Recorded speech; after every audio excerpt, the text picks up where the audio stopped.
Good evening. So guys, after आप लोगों की इतनी रिक्वेस्ट के बाद मैं करंट अफेयर्स की विजन मैगजीन लेके आ गई हूँ मंथली अगस्त 2020 की। तो गाइज मैं आज आपको पॉलिटी का फुल सेक्शन करवा दूंगी। आप देख सकते हैं पॉलिटी में 5 टॉपिक्स हैं। Article 370 contempt of court, sub categorisation of OBCs, demand of 6 schedule status, national recruitment agency. तो मैं आज ये पांचों के पांचों टॉपिक्स कंप्लीट करवाऊंगी, चाहे जितना भी टाइम लगे, चाहे 1 आवर लगे, चाहे 1.5 घंटा लगे। तो आप बने रहना साथ में, ठीक है। तो चलिए हम फर्स्ट टॉपिक स्टार्ट करते हैं।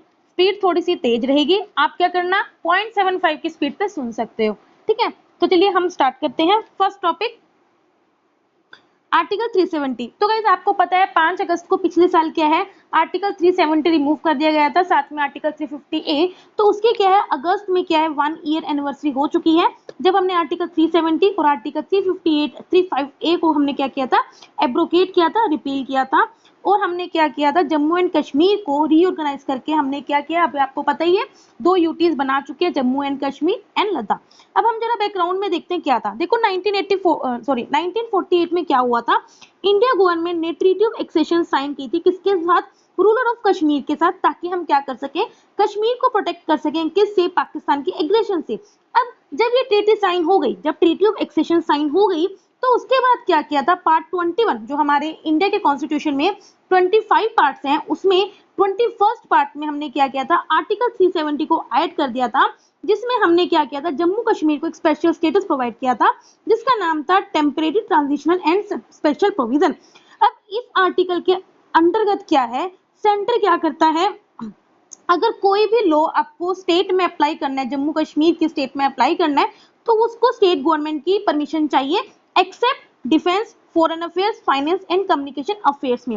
इसके अलावा क्या है, जो वहाँ की जो स्टेट रेजिडेंट्स हैं, जो जम्मू एंड कश्मीर के जो निवासी हैं, उनको भी क्या है, सेपरेट सेट ऑफ लॉज में रखा गया है। जैसे सिटीजनशिप उनकी अलग है, जैसे आपको पता है इंडिया की सिटीजनशिप सिंगल है, लेकिन जो जम्मू एंड कश्मीर के कौन रेजिडेंस है, क्या परमानेंट रेजिडेंस है, तो वो इन सब के लिए सेपरेट लॉज हैं। उनकी ownership of property, separate penal code है, जैसे आपको पता है वहाँ रणबीर पेनल कोड चलता था, फंडामेंटल राइट्स है, तो ये सब के लिए अलग लॉज हैं as compare to the other Indian citizen. अब जो इनके लिए अलग लॉज हैं, उनके लिए कौन आर्टिकल डील करता है, आर्टिकल 358 क्या है, जो हमारे इंडियन कॉन्स्टिट्यूशन का, वो जम्मू एंड कश्मीर असेंबली को स्पेशल पावर्स प्रोवाइड करता है, जैसे वहाँ के जो परमानेंट रेजिडेंट्स हैं वो कौन है, उनको डिफाइन करता है, और उनके क्या क्या राइट्स हैं, क्या क्या प्रिविलेज है, वो उनको डिफाइन करता है। अगस्त 2019 में क्या हुआ, प्रेसिडेंट ने एक प्रोमulgate किया, constitution application to Jammu and Kashmir order 2019। इसके अंदर क्या किया, इसने बोला कि जो भी इंडिया के डिफरेंट पार्ट्स में जो भी एप्लीकेबल होता है, वो जम्मू कश्मीर में भी एप्लीकेबल होगा। इसका मतलब यही था कि जो भी प्रोविजंस होंगे, जो सेपरेट कॉन्स्टिट्यूशन थे जम्मू एंड कश्मीर के, वो अब कैंसिल हो गए। मतलब देखो बात तो वही है ना, अगर जब प्रेसिडेंट ने बोल दिया है कि जो भी गवर्नमेंट ऑफ इंडिया के जो भी लॉज बनेंगे वो जम्मू कश्मीर में भी एप्लीकेबल होंगे, तो इसका इनडायरेक्ट मीनिंग क्या है कि आर्टिकल 370 की कोई वैल्यू नहीं रहेगी, ठीक है। तो इसके साथ ही जो आर्टिकल 335A था, वो भी ऑटोमेटिकली क्या हो गया, स्क्रैप्ड हो गया। इसके बाद आपको पता ही है 30 अक्टूबर को ही हमने क्या किया था, Jammu and Kashmir organisation act को पास किया गया था, जिसमें हमने क्या किया था, जम्मू एंड कश्मीर को 2 यूनियन टेरिटरीज में डिवाइड कर दिया था। सबसे पहले था जम्मू एंड कश्मीर डिवीजन, जिसमें आपको पता ही हमने लेजिस्लेटिव असेंबली प्रोवाइड कराई है, साथ में यूनियन टेरिटरी लद्दाख, जिसको विदाउट लेजिस्लेटिव असेंबली। तो गाइस आपको पता भी होगा कि लद्दाख को हम किसके एक शेड्यूल एरिया में लाने की बात कर रहे हैं, अंडर द 6th शेड्यूल, ठीक है। तो आपको पता होना चाहिए 6 शेड्यूल में भी 4 स्टेट्स हैं, that is the Assam, Meghalaya, Mizoram and Tripura. तो उसी में क्या लद्दाख को भी लेके आने की बात हो रही है। अब जरा हम देख लेते हैं कुछ पेटिशंस हैं जो आर्टिकल 370 को लेके चैलेंज हो रखी है सुप्रीम कोर्ट में। देखो सबसे पहले क्या चैलेंज हो रखा है कि आर्टिकल 370 को लेके पेटिशन चैलेंज हो रखी है, जो अभी भी सुप्रीम कोर्ट में पेंडिंग है। इसके अलावा क्या है, काफी सिग्निफिकेंट हियरिंग है जो अभी भी होना बाकी है। इसके अलावा क्या है, देखो आपको पता ही है जम्मू एंड कश्मीर में कितने टाइम से क्या है, नेट बंद है, टेलीफोन सर्विसेज बंद है, 4G सर्विसेज बंद है। तो ये हमने गाइस पहले भी कवर किया था, किस तरह के 6 महीने से ज्यादा हम सर्विसेज को बंद नहीं रख सकते। तो पेटिशन फाइल हुई थी सुप्रीम कोर्ट में कि किस तरह से इंटरनेट सर्विसेज, कम्युनिकेशन लाइंस पे रेस्ट्रिक्शन की रखी है। तब सुप्रीम कोर्ट ने डिक्लेयर किया था कि जो इंटरनेट एक्सेस चाहिए तो हमारा फंडामेंटल राइट है, और गवर्नमेंट को बोला कि आप इन रेस्ट्रिक्शंस को क्या करो, रिव्यू करो और 4G सर्विसेज को रिस्टोर करो, ठीक है। तो ये हम पढ़ सकते हैं।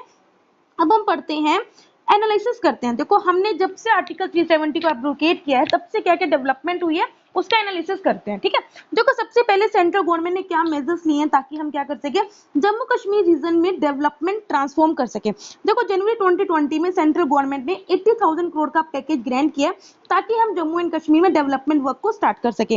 इसके अलावा क्या किया, जो ministry of road transport and highways है उसने भी क्या बोला है, सीरीज ऑफ प्रोजेक्ट स्टार्ट किए हैं कश्मीर रीजन में, जैसे श्रीनगर जम्मू लखनपुर हाईवे, इसके अलावा काजीगंज बनिहाल टनल और श्रीनगर रिंग रोड। तो ये सब जो रोड्स का काम है ऑफ कोर्स वो कौन करेगा, ministry of road transport and highway. अब जब हम इसकी एनालिसिस देखते हैं, देखो ऑफ कोर्स किसी भी रीजन में डेवलपमेंट होगी तो इससे क्या आएगा, उस रीजन में पहली बात तो इन्वेस्टमेंट होगी, इन्वेस्टमेंट होगी तो वहाँ की इंडस्ट्रियल ग्रोथ भी बूस्ट होगी, जो अपॉर्चुनिटीज भी इंक्रीज होगी।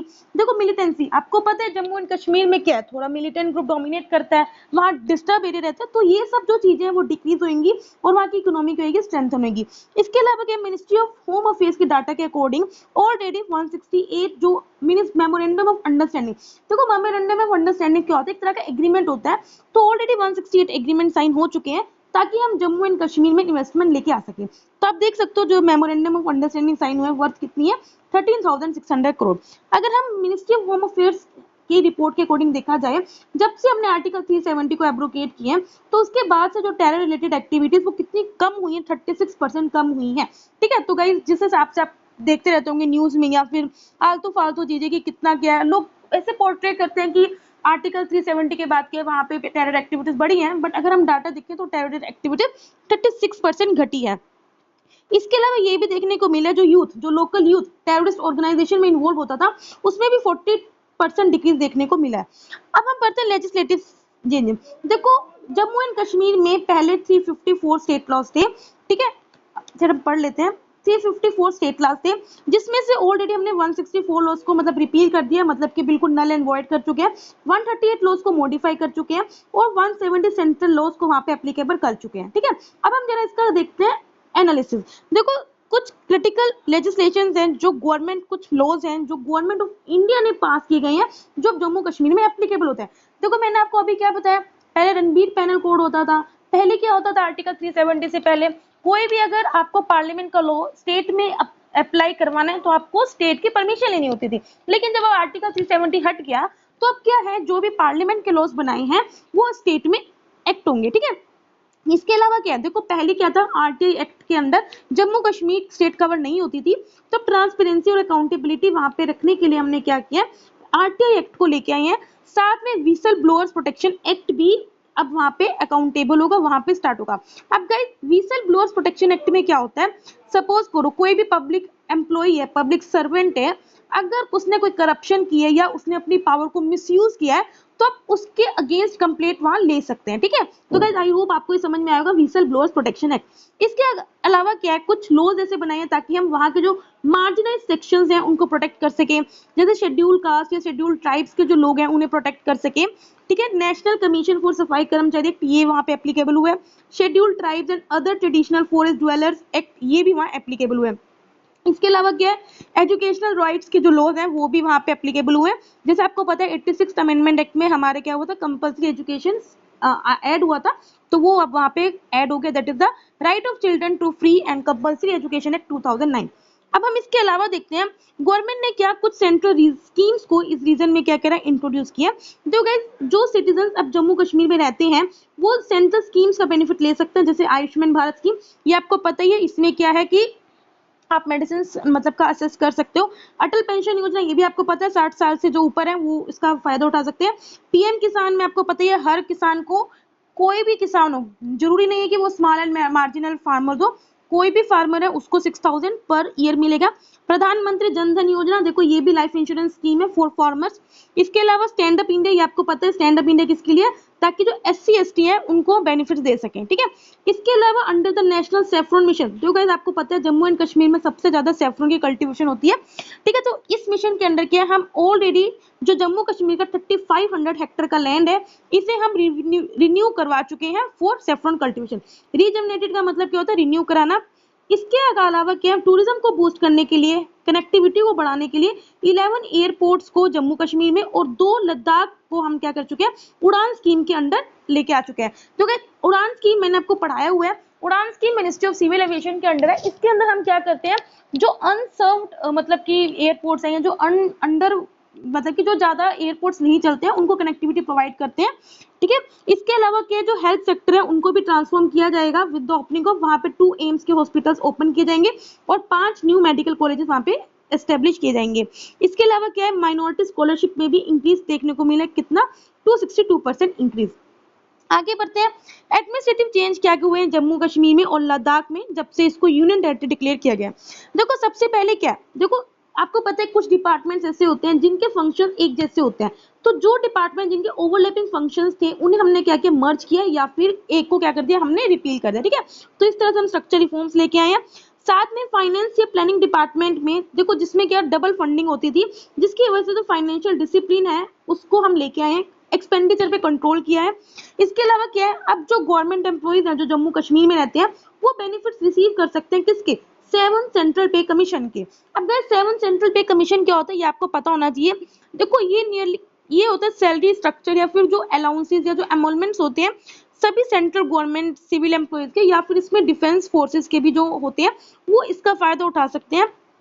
इसके अलावा ये बताया जम्मू एंड कश्मीर में जो 10,000 वैकेंसी से भी ज्यादा है उसको पहले आइडेंटिफाई किया जाएगा रिक्रूटमेंट के लिए इन वेरियस गवर्नमेंट डिपार्टमेंट।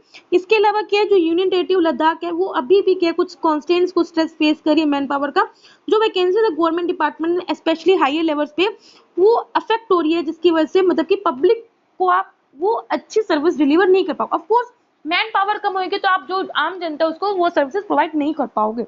आगे बढ़ते हैं, डाइल्यूशन इन डोमिसाइल लॉज आफ्टर 30 सॉरी जब से आर्टिकल 35A रिपील्ड हुआ है तो उसके बाद डोमिसाइल लॉज में क्या डाइल्यूशन, क्योंकि आपको पता है डोमिसाइल क्या होता है कि आप उस स्टेट के रहने वाले हो, ठीक है। जैसे आपको पता होगा जैसे आपका यूपी का डोमिसाइल होगा, हरियाणा डोमिसाइल होगा, तो इसमें क्या है पार्लियामेंट ने रीडिफाइन किया है कि वहां के परमानेंट रेजिडेंट्स कौन है, जम्मू एंड कश्मीर के कौन डोमिसाइल ले सकता है। इन्होंने बताया जो जम्मू कश्मीर में पिछले 15 साल से रह रहा है या फिर जो स्टूडेंट वहां पे 7 ईयर से लगातार पढ़ रहा है या फिर कोई स्टूडेंट वहां पे 10th एंड 12th के एग्जाम में रजिस्टर्ड एजुकेशनल इंस्टीट्यूट से पास हुए तो वो वहां का डोमिसाइल ले सकता है, वो वहां का रेजिडेंट माना जाएगा, ठीक है। डोमिसाइल में अब किन को इंक्लूड किया, देखो जम्मू एंड कश्मीर में कोई भी एम्प्लॉय काम कर रहा है सेंट्रल गवर्नमेंट का या फिर किसी सेंट्रल गवर्नमेंट एडेड ऑर्गेनाइजेशन में या पीएसयूज में पिछले 10 साल से, तो उसके बच्चों को भी क्या मिलेगा, वहां का डोमिसाइल मिलेगा। अब इससे क्या होगा, ऑफकोर्स इससे क्या होगा, काफी लोगों को मतलब कि बेनिफिट मिलेगा। सबसे पहले क्या जो इंडस्ट्रीज है एमएनसीज हैं उनको बेनिफिट मिलेगा क्योंकि अब वो क्या इजीली वहां पे लैंड ले सकते हैं। इससे क्या ज्यादा से ज्यादा लोग इन्वेस्ट करेंगे और हमारी जो इकोनॉमिक एक्टिविटी होगी जम्मू कश्मीर की वो बूस्ट होगी। इसके अलावा क्या सेंट्रल गवर्नमेंट अब एम्प्लॉइज को जम्मू कश्मीर पोस्ट किया जाएगा उनको सभी बेनिफिट सेम मिलेंगे जो अदर कंट्री के स्टेट्स में मिलते हैं। मतलब कि देखो पहले क्या था, जम्मू एंड कश्मीर में जिनको लोगों को पोस्टिंग दी जाती थी वहां पे वो बेनिफिट्स नहीं देते थे, तो अब जो लोगों को भी जम्मू कश्मीर में पोस्टिंग दी जाएगी उन सबको सेम बेनिफिट्स मिले जाएंगे। जैसे क्या है वहां का लोकल डोमिसाइल के लिए आप मतलब कि सपोज करो किसी ने अपने बच्चों को किसी प्रोफेशनल कॉलेज या स्कॉलरशिप का फायदा उठा सकते हैं उनके बच्चे, ठीक है। It will encourage central government employees for prolong tenures thereby recorporating the administrative structure of Jammu Kashmir. इसके अलावा क्या है, हम क्या कर सकते हैं, सोशल फैब्रिक को इंटीग्रेट कर सकते हैं अंडर द न्यू डोमिसाइल। मतलब कि हम क्या करेंगे, जो मार्जिनाइज सेक्शन है वहां के उनको भी डोमिसाइल स्टेटस प्रोवाइड करेंगे, जैसे वेस्ट पाकिस्तानी रिफ्यूजीज हो गए या फिर जो वाल्मीकि कम्युनिटी के मेंबर्स हो गए या फिर जो डिफरेंट पार्ट्स में जम्मू कश्मीर के सेटल है एंड अदर माइग्रेंट, उन सबको हम क्या करेंगे वहां का डोमिसाइल प्रोवाइड करेंगे। इससे क्या होएगा, वह वहां की एम्प्लॉयमेंट अपॉर्चुनिटीज को एंजॉय कर सकते हैं, ठीक है। अब हम देख सकते हैं डोमिसाइल लॉज को चेंज करने से क्या है, ऑफ कोर्स हम क्या कर सकते हैं वहां का जो डेमोग्राफिक मेकअप है, मतलब होता है बिल्कुल मेकओवर कर देना, चीज चेंज कर देना, तो उसको हम चेंज कर सकते हैं। इसमें ये बताया कि ऑलरेडी 4 लाख लोगों को हम क्या कर चुके हैं, जम्मू कश्मीर का न्यू डोमिसाइल सर्टिफिकेट इशू कर चुके हैं। अब हम पढ़ते हैं सेवरल मेजर्स क्या लिए गए हैं ताकि हम जम्मू कश्मीर रीजन में वायलेंट प्रोटेस्ट को कंटेन कर सके और वहां पे पीस मेंटेन कर सके। देखो सबसे पहले आपको पता है वहां पे कर्फ्यूज को एक्सटेंड किया गया, साथ में क्या किया, जो पॉलिटिकल प्रिजनर्स हैं उनको कंटिन्यू डिटेन किया गया। Telephone lines, mobile communication services, ये हमने अभी पढ़ा कि जो इंटरनेट कनेक्टिविटी बिल्कुल बंद की गई थी। रेस्ट्रिक्शंस है इवन मीडिया और ट्रांसपोर्ट पे भी। 4G इंटरनेट कनेक्टिविटी अभी भी रिस्टोर होनी बाकी है जम्मू कश्मीर रीजन में। अब इसका इम्पैक्ट क्या पड़ा है, आपने लॉकडाउन की तरह पूरी सिचुएशन कर दी, कम्युनिकेशन सर्विसेज नहीं दी, इंटरनेट ब्लॉक कर दिया, तो इतना स्ट्रिक्ट मेजर से क्या इम्पैक्ट पड़ा, ऑफकोर्स जॉब लॉस हुआ है। ये देखा गया नियरली 1,44,500 जॉब लॉसेज हुए कश्मीर के टूरिज्म और हैंडीक्राफ्ट सेक्टर में जो मोस्टली डिपेंड थे अर्निंग्स, जो टूरिस्ट की अर्निंग से, ठीक है, since August 2019 as per estimate of Kashmir chamber of commerce industry. तो ये जो Kashmir chamber of commerce and industry ये है क्या, ये ओल्डेस्ट एपेक्स बॉडी है किसकी, जम्मू एंड कश्मीर की। अगर हम स्टूडेंट के देखे जाए तो स्टूडेंट के ऑफकोर्स उनके एजुकेशन इम्पैक्ट हुआ है, ठीक है। देखो आप यहाँ पे तो यूट्यूब से वीडियोस देख सकते हो, तो वहाँ के बच्चे कैसे देखेंगे, क्लोजर ऑफ स्कूल्स या कॉलेज के बंद होने से या फिर हाई स्पीड इंटरनेट की अवेलेबिलिटी ना होने की वजह से उनकी एजुकेशन पे काफी बुरा इम्पैक्ट पड़ा। हेल्थ सेक्टर पे देखा जाए तो गाइस क्या न्यू टेक्नोलॉजीज आती रहती है, तो अगर इंटरनेट की फैसिलिटी ना होने की वजह से क्या डॉक्टर्स क्या हैं जो लेटेस्ट डेवलपमेंट क्या हो रही है उससे क्या है, मतलब कि उससे असेस नहीं कर पाते, specially during the covid pandemic. अब क्या है, प्रोलॉन्ग डिटेंशन ऑफ पॉलिटिशियन, मतलब कि ज्यादा लंबे समय तक आप पॉलिटिशियन को डिटेन कर रहे हो, ये एक ह्यूमन राइट्स का वायलेशन ही नहीं है, बल्कि जो आर्टिकल 21 है उनकी लिबर्टी का भी क्या है, वायलेशन है, and also threatens the democratic structure. However state administration ने ऑलरेडी क्या है 444 पर्सन्स में से ऑलरेडी 300 पॉलिटिकल प्रिजनर्स को क्या कर चुके हैं, रिलीज कर चुके हैं under the public safety act PSA. तो गाइस आपको पता ही है पब्लिक सेफ्टी एक्ट में क्या है, मेनली प्रिवेंटिव डिटेंशन लॉ ही है, ठीक है। अब हम बढ़ते हैं डिप्लोमेटिक एंड इंटरनेशनल डेवलपमेंट में क्या फर्क पड़ा है। देखो गाइस पाकिस्तान ने जब आर्टिकल 370 एब्रोगेट हुआ, पाकिस्तान ने इसे इस तरह पोर्ट्रे किया कि एक तरह तो ह्यूमैनिटेरियन क्राइसिस है, मतलब कि ह्यूमन वायलेशन हो रहा है, मानवता का अंत हो रहा है, तो इस तरह से इसको पोर्ट्रे किया है। ये बोला है कि इस रीजन में क्या काफी स्टेबिलिटी को थ्रेटन किया गया है। अब क्या यूएन सिक्योरिटी काउंसिल का परमानेंट मेंबर है और पाकिस्तान का एलाई भी है, तो चाइना ने भी क्या किया, रिक्वेस्ट किया कि कंसल्ट किया जाए कश्मीर के मैटर पे।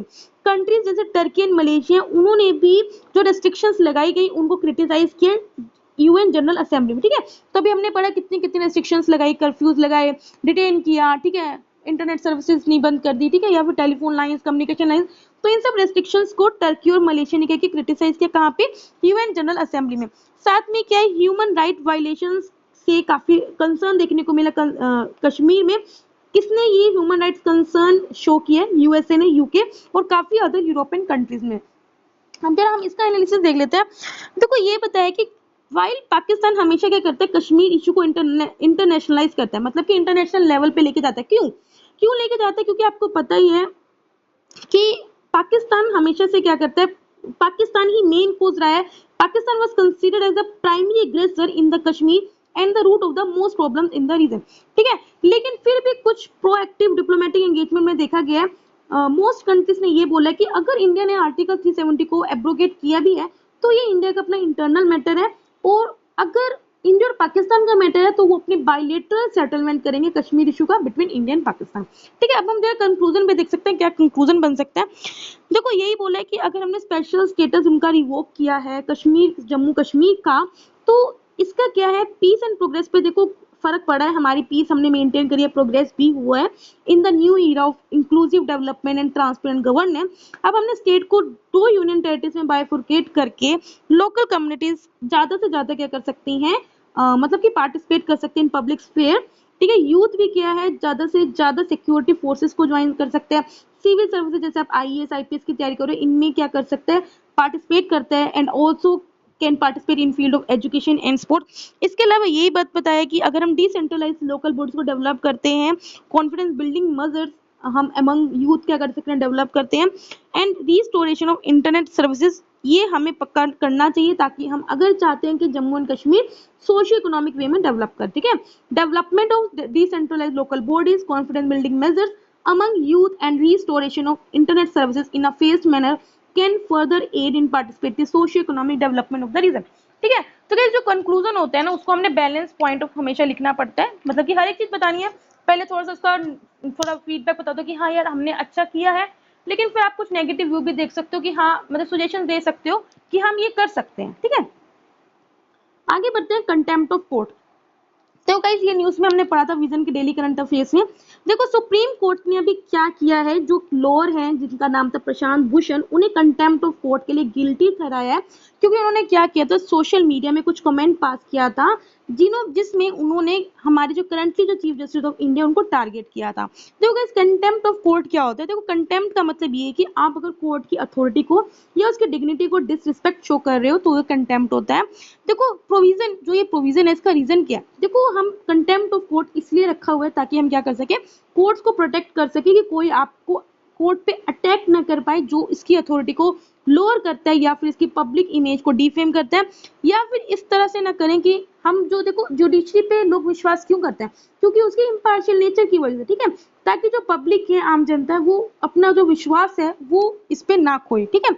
ऑल्सो आर्टिकल 261 भी ये बोलता है कि अगर हमारे इंडिया में through out the territory of India कोई भी पब्लिक एक्ट्स, रिकॉर्ड्स या जुडिशियल प्रोसीडिंग्स है यूनियन की या स्टेट की, उस पर फुल फेथ एंड क्रेडिट देना चाहिए, ठीक है। अब हम जरा देख लेते हैं कंटेम्प्ट ऑफ कोर्ट की वजह से क्या कॉन्स्टिट्यूएंट प्रोविजंस है जो मतलब कि रिस्ट्रिक्ट होते हैं। देखो सबसे पहले क्या है, ये आपको पता होगा, जो कंटेम्प्ट ऑफ कोर्ट है रीजनेबल रिस्ट्रिक्शन है ऑन आपकी freedom of speech and expression under article 19 close 2। साथ में आर्टिकल 129 ऑफ कॉन्स्टिट्यूशन क्या है, इसके अंडर क्या सुप्रीम कोर्ट के पास पावर है, कंटेम्प्ट ऑफ कोर्ट में क्या है, किसी को भी पनिश कर सकती है। सिमिलर पावर हाई कोर्ट के पास भी है अंडर आर्टिकल 215। हर हाई कोर्ट के पास सेम जुरिस्डिक्शन है, पावर है, अथॉरिटी है, in according with the same procedure के साथ क्या किसी को भी पनिश कर सकती है।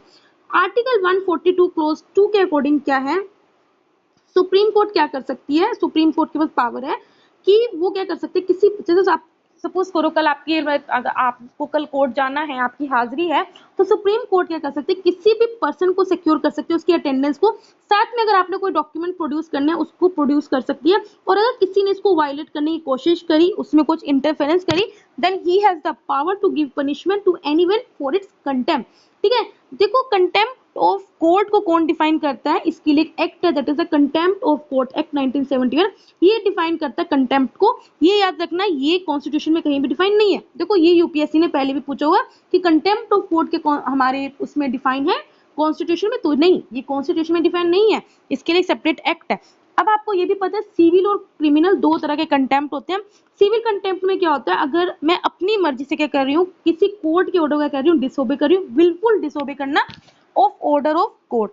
क्रिमिनल कंटेम्प्ट में क्या करना, आप किसी भी पब्लिकेशन करना, किसी भी चीज को पब्लिश कर देना, या मतलब कि आपने बाय वर्ड्स किया है, लिखा है, या आपने ऐसे कुछ साइन शो किए हैं, विजिबल रिप्रेजेंटेशन किया, जिसमें आपने क्या करा है, या तो आपने कोर्ट की अथॉरिटी को लोअर किया, स्कैंडलाइज किया, ठीक है, जिसकी वजह से जो पब्लिक कॉन्फिडेंस है जुडिशरी पे वो क्या अंडरमाइन हो। साथ में अगर आपने क्या किया है, जुडिशियल प्रोसीडिंग्स में इंटरफेयर किया है, या फिर आपने क्या किया है, इंटरफेयर किया है या ऑब्स्ट्रक्ट किया है administration of justice in other man, ठीक है, अगर आपने ऐसा कुछ भी काम किया है, then that work will come under the criminal contempt, ठीक है। पनिशमेंट क्या है, देखो कोई भी अगर कंटेम्प्ट ऑफ कोर्ट करता है उसके लिए आपको पनिशमेंट दी जाएगी, सिंपल इम्प्रिजनमेंट 6 मंथ तक से फाइन, या फिर आपको 2000 तक का भी दे सकते हैं। लेकिन ये बात है, अब उनकी मर्जी है, वो उसको डिस्चार्ज भी कर सकते हैं या फिर रेमिट भी कर सकते हैं अगर उन्हें लगता है कोर्ट को सेटिस्फाई है। अब हम जरा कुछ पढ़ लेते हैं जुडिशियल डिसीजंस क्या क्या हैं जिन्होंने कंटेम्प्ट ऑफ कोर्ट को कॉन्स्टिट्यूट किया है। देखो सबसे पहले क्या है, Brahma Prakash Sharma versus state of Uttar Pradesh. देखो इस केस में क्या हुआ था, सुप्रीम कोर्ट ने बोला था कि अगर कंटेम्प्ट ऑफ कोर्ट हो रहा है तो सुप्रीम कोर्ट को ये प्रूफ नहीं करना होगा कि एक्चुअली उसी बंदे ने एडमिनिस्ट्रेशन ऑफ जस्टिस में इंटरफेयर किया है या नहीं। अगर कोर्ट को ऐसा लग रहा है कि उसने सामने वाले बंदे ने डिफेम किया है तो वही सफिशिएंट कंडीशन है, and supreme court is not necessary कि वो उसको प्रूव करे, ठीक है। तो आप अच्छे से पढ़ लेना, मैंने आपको इसे बता दिया। इसके अलावा क्या है, जो PN Dua versus Shiv Shankar and others, इस केस में क्या हुआ था, सुप्रीम कोर्ट ने बोला था कि अगर आप सिर्फ कोर्ट को क्रिटिसिज्म करते हो इसका मतलब ये नहीं कि आप कंटेम्प्ट ऑफ कोर्ट कर रहे हो, ठीक है। तो इसके बाद क्या हुआ था, एक Baradanath Mishra versus registrar of Odisha high court, ये जजमेंट आई थी। तो कोर्ट ने ये बोला था, देखो डिफरेंस होता है, देखो अगर तो आप किसी जज को एज अ जज क्रिटिसाइज कर रहे हो, या अगर आप किसी जज को एज एन इंडिविजुअल क्रिटिसाइज करो, तो इन दोनों में डिफरेंस है। अगर आप किसी जज को एज एन इंडिविजुअल क्रिटिसाइज कर रहे हो तो वो कंटेम्प्ट ऑफ कोर्ट नहीं माना जाएगा। लेकिन अगर आप किसी जज को एज अ जज क्रिटिसाइज करो, अगर आप उस पर शक कर रहे हो कि हाँ यार उसकी कैपेसिटी नहीं है, तो वो कंटेम्प्ट ऑफ कोर्ट में गिना जाएगा, ठीक है। इफ द लेटर द जज is left to his private remedies and the court has no power to commit for contempt, मतलब कि अगर आपने एज एन इंडिविजुअल उससे क्रिटिसाइज किया है, then he has no power to commit for contempt. इसके अलावा क्या है, जो Pritam Lal versus high court of MP, जब ये केस आया था तो सुप्रीम कोर्ट ने बोला था टू प्रिजर्व, ताकि कोर्ट की प्रोसीडिंग्स को कोई इंटरफेयर ना कर सके, वो कोर्ट जो है अपनी जस्टिस को प्योर वे में डिलीवर कर सके। तो एक कोर्ट की ड्यूटी है कि वो क्या कर सकता है, जिसने भी ऐसा काम किया, कंटेम्प्ट किया है, तो उसे पनिश कर सकता है in order to preserve its dignity. ठीक है। सो गाइस आई होप आपको समझ में आ गया होगा। देखो हमने अभी 4 केसेस पढ़े हैं। सबसे पहले हमने जो ब्रह्मा केस पढ़ा, इसमें हमने यही बोला था कि सुप्रीम कोर्ट को खुद को ये प्रूफ करने की जरूरत नहीं है कि सामने वाले बंदे ने कंटेम्प्ट किया है या नहीं। अगर उसको लग रहा है कि उसने डिफेमेटरी स्टेटमेंट दी है तो वो ही सेटिस्फैक्टरी है। सेकेंड आया था पीएन2 वर्सेस शिवशंकर केस। इसमें ये बोला था कि सुप्रीम कोर्ट किसी क्रिटिसिज्म ऑफ कोर्ट को कंटेम्प्ट ऑफ कोर्ट नहीं मान सकती। फिर उसके बाद बरागनाथ मिश्रा केस आया था। इसमें ये बोला था कि अगर हम जज को एज एन इंडिविजुअल क्रिटिसाइज करें तो वो कंटेम्प्ट ऑफ कोर्ट में नहीं आएगा, लेकिन अगर हम एज अ जज उसे क्रिटिसाइज करें देन वो कंटेम्प्ट ऑफ कोर्ट में माना जाएगा। उसके बाद Pritam Lal versus high court of MP case हमने पढ़ा। इसमें हमने बोला कि कोर्ट की ड्यूटी है ताकि वो अपनी डिग्निटी को प्रिजर्व कर सके, तो वो क्या कर सकते हैं, पनिश कर सकती है किसको, जो भी कंटेम्प्ट कर रहा है। ठीक है, अब हम आगे बढ़ते हैं। Period of limitation. देखो अगर किसी ने कंटेम्प्ट ऑफ कोर्ट किया है तो ये नहीं कि आप प्रोसीडिंग अपनी मर्जी से, अपने बिलीफ से नहीं उस पर शुरू कर सकते, और अगर ऐसा काम हुए 1 साल हो चुका है तो उसके बाद क्या आप उसके अगेंस्ट प्रोसीडिंग नहीं कर सकते। इसके अलावा क्या है, कंटेम्प्ट ऑफ कोर्ट में भी कुछ एक्सेप्शंस है। देखो अगर कोई फेयर और एक्यूरेट रिपोर्टिंग कर रहा है जुडिशियल प्रोसीडिंग्स की तो उसमें आप कंटेम्प्ट ऑफ कोर्ट नहीं माना जाएगा। अगर कोई फेयर क्रिटिसिज्म कर रहा है on the merits of the judicial order after a case is heard और डिस्पोज हो चुका है तो उसके बाद वो भी एग्जेम्प्ट है।